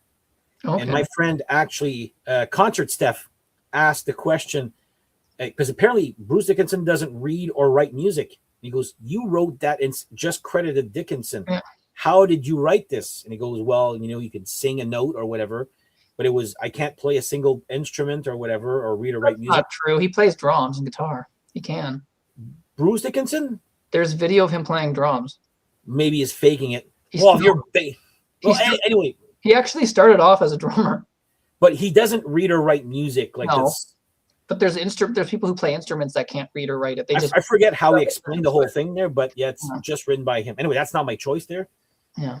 So what are you going with? I am gonna go with the red and the black. That's Blue Oyster. As much as I hate this album, that song is a 10 out of 10 for me. I can't remember how that goes. If I'm being honest, I'd have to give it a second listen. But yeah, it's repetitive coolness, but it just goes from one. Like the Wild Hearts, they do like different riffs. Wild Hearts enough, so. But they do they'll stick for 1 minute, do a certain riff, and then change another riff for another. I can't read or write, but I can. Go. But anyway, yeah, the red and the black for me. Love that song. The rest is meh. Okay. Speed of Light is good. It's got a cool video to it there. But I find his voice, and I'll defend him, his voice sounds like crap on this album. But that's because apparently this album was actually recorded live in the studio, which they shouldn't have done because he was battling cancer. He knew at the time. Cancer, I think. I don't think he knew he had it while he was recording. He probably wouldn't have recorded if he knew that. But he had throat cancer on this album. Yeah. And you can hear it. It sounds strange when he tries to hit those higher notes. Speed of Light, I think, is good, but his vocals on it are just like a little bit pitchy and hard on the ears. But it's, again, I'm not going to knock him too much. He had throat cancer and whatever. It is what it is. And he's in his 50s at this time when this was recorded. So it's, I don't know. For me, I like the one that's actually, I don't know if you knew, it's actually about Robin Williams, Tears of a Clown. It's actually, thank God, no. I hate that song just because I do not like Robin Williams. I can't stand that guy. My God. Oh my God. He's like one of my favorite comedians. Oh boy, here we go. I like Tears of a Clown. Yeah, sorry. I guess, it was dedicated to him. But the whole lyrics are about basically just hiding your sadness with making other people laugh kind of thing, which is kind of, but I mean, his situation was a little bit different. He kind of had I think was diagnosed with Alzheimer's or he was starting to get I think he was getting diagnosed with Alzheimer's, which led to other issues like depression and he took his own life, sadly. So that was dedicated to Robin Williams. But musically, I think it's a great song. It's got a really cool melody. I don't know. I love the chorus. And again, I kind of hear that Axl Rose in his voice a little bit. Yeah. So, And I think it's I think it's a great song. Again, you got two solos. Adrian does the first one. And then when Dave does his second solo, it's almost like the guitar is crying. And I think it's done intentionally. It kind of has this crying sound to it. I don't know. I think it's a good emotional song. I really I don't know. Even the sentiment behind it was thank God it was a nice sentiment. But Steve Harris wrote that one. But I think Tears of a Clown was the highlight on me, just simply for the sentiment behind it. And I don't know. I just like the song too. Nothing on here was really memorable on it. Again, I like enjoyed it while I was listening to it, even these long progressive songs. But then I'm just after I listen to it, it's just I don't know. And then that brings us to the very last one. If they come out with a new album, we'll have to refilm it just for one album. Yeah, just of course, Senjutsu. How the hell do you own? You're dedicated for someone that doesn't like these albums. I'm a completist. That's why I buy them out of habit. I stick with the CDs, man. Oh my God, you must pay a fortune for these freaking vinyl. $30. This one, yes, was expensive. But I bought it new. But the other ones I bought used. So okay. You got Senjutsu, Stratego, The Writing on the Wall, Lost in a Lost World, Days of Future Past, The Time Machine, Darkest Hour, Death of the Celts or Celts. I don't know if you want. I think it's Celts. The Parchment and Hell on Earth. Yeah. Again, if this was by some new band, I'd be like, oh, these guys are going to take the world by storm. It's a great album. But because it's Maiden, you kind of judge it a little bit based off of their past, which kind of isn't fair. It's good music. Every song is good. It's just nothing's memorable compared to like all their. Yeah, it's another long album. What, 11 songs or whatever? Three vinyls again. Another. It's like 80 something minutes, so it's not as long as Book of Souls, but it's still very long. Yeah. And yeah. Like this episode's been an hour and 55 minutes. He probably could have been put on Book of Souls and it would have just ended like 5 minutes ago. That's how long. Yeah. Ridiculous. But this one here, they were good at writing long songs. Now it seems like they're just writing songs that are long just for the sake of it. Yeah. And you got like a 5-minute bass intro. It's just like, okay. I'm gonna go with Death of the Is it Celts or Celts? I don't know if it's Celts or Celts. I'm thinking it comes from Celtic. Because of the Boston Celtics, I'm going to go with Celts. Okay. Well, that's pronounced wrong. It's supposed to be Celtics. They just mispronounced it. I know. But yeah, I'm going to go with Death of the Celts because it's the one that I was least annoyed with. Like, no, annoyed's not a good word. This has nothing memorable on it for me. And that lead-off single, The Writing on the Wall, I was like, what is this? No, I was not a fan. I didn't have the heart to tell Bruce because he played the video for that at his speaking tour. And I was like, I'm like, oh my God, just shut it off. So you're picking The Writing on the Wall? No, hell no. Okay. No, Death of the Celts. Oh, Death of the Celts, right. It's one of the long, the last 3 songs are like over, I'll see, I had the timing here, there. They're over. The last song is like longer than Van Halen's first album. Yeah. What the hell? Where is it here? 23 minutes, isn't it? Okay. Death of the Celts, 10 minutes and 20. Parchment, 12 minutes 39. And Hell on Earth, 11 minutes 19.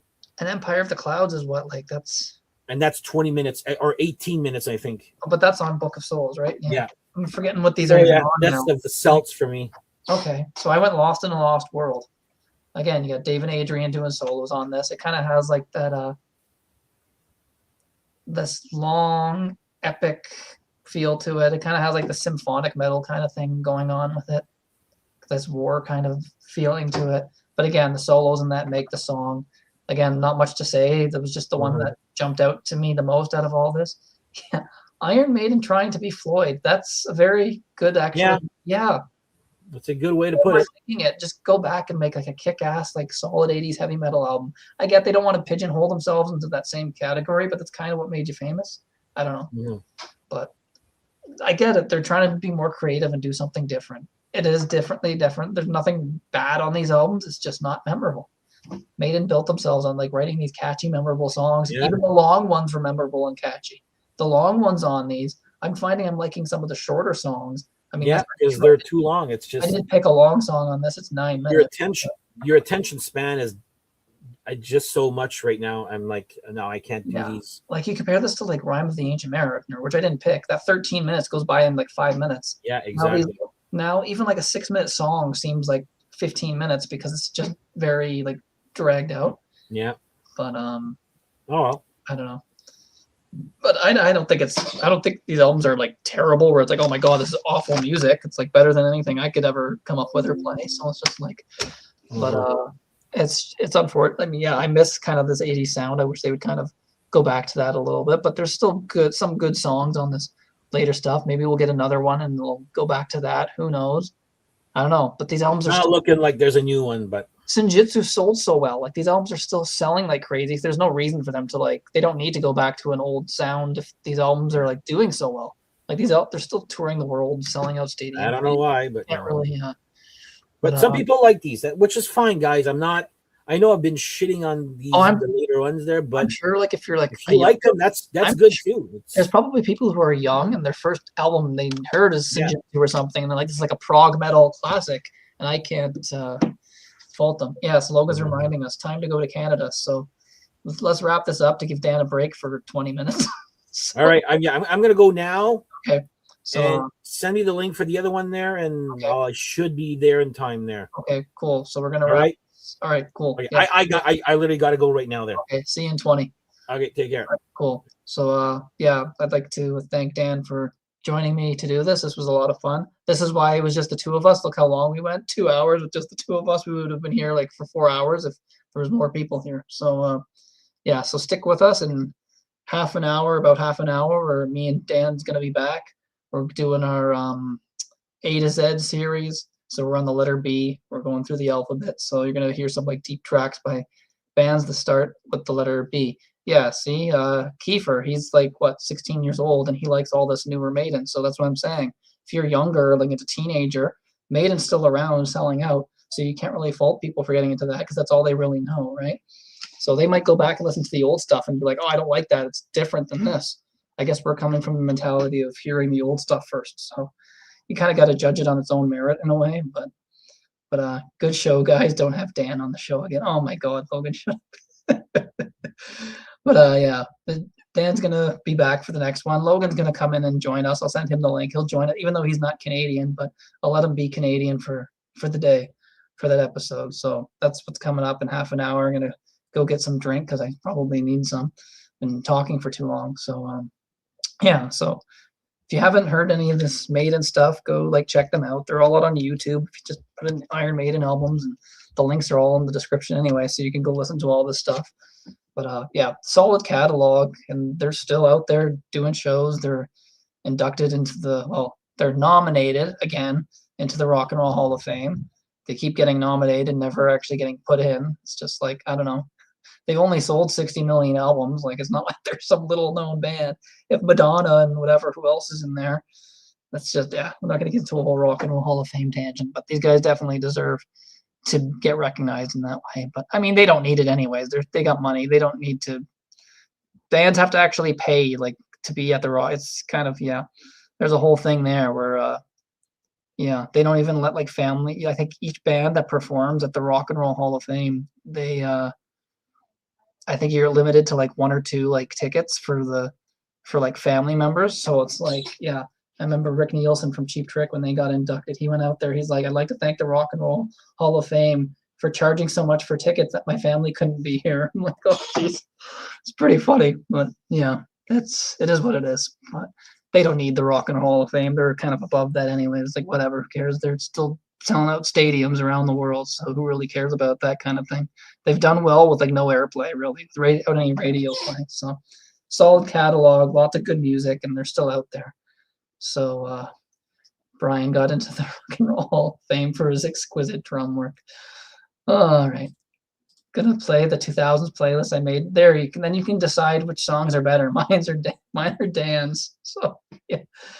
All right, so yeah, thanks everybody for watching. We'll be back in 30 minutes or whatever, 25 minutes, and then that's later on tonight. We'll be back again doing 3 shows today. Rand's coming on later. We're gonna be doing his Airshift thing. It's a collection of songs he did from 1990 to 2024. So we're gonna play all like 7 songs, and Rand's gonna like talk about them in between. So glad to have Rand back on here again. That'll be fun. And then tomorrow we'll be going to Zambia for some 70s band from Zambia, so for our Rockin' Around the World series. So that's what's coming up. I don't know why I'm doing this now. I can do this during the next shows. But anyway, I'm just rambling here. So yeah, thanks everybody for watching. I was going to show that footage of what's it called? That Maiden thing. You know what? I could just do it. We got time. Well, people are still here. If I still have people here, what's that Iron Maiden Wasted Years thing? If it gets yeah, I'm not gonna. Yeah, I shouldn't screw with this. I don't want to get. Yeah, I don't want to have to sit there removing the footage if it gets yeah, it gets removed for sharing video. Sharing audio is probably okay, but when you start showing like video footage, like that's the thing. One of the videos that I did got flagged because I showed like screen shared live footage of Rory Gallagher, and it wasn't even the music. It was the fact that it was from what the hell is that rock festival? The area that he was playing. Like it might get blocked. It won't get a copyright strike, but it might get blocked depending on like even if it's not for the music, like it can get blocked simply because it's footage that's owned by it wasn't Don Kirshner's, but it was like one of those kind of things. So yeah, so that's Canada time. B for Bieber. No, there's no Bieber. But yeah, we're be a good show. That's coming up in a little bit. So just gonna get something to drink, and yeah, we'll be back shortly with that show. So hope you enjoyed our best songs of Maiden, and feel free. Like if, like I said, I know the show is done, but like feel free, everybody. I would like that. Like if people posted their pics in the comments, I was seeing a little bit during the chat. I'm not going to remember all that. It'd be kind of cool to like for people to listen to all this, even if you post the comments months from now after you've gone and listened to this stuff. Post in the comments section on what your favorite song is from every album. I would like to start doing that for these best songs shows, where people watching put that in the comments, and I'll actually reply to you guys. I'll actually reply to your comments. So yeah, so thanks everybody for watching, and yeah, thanks.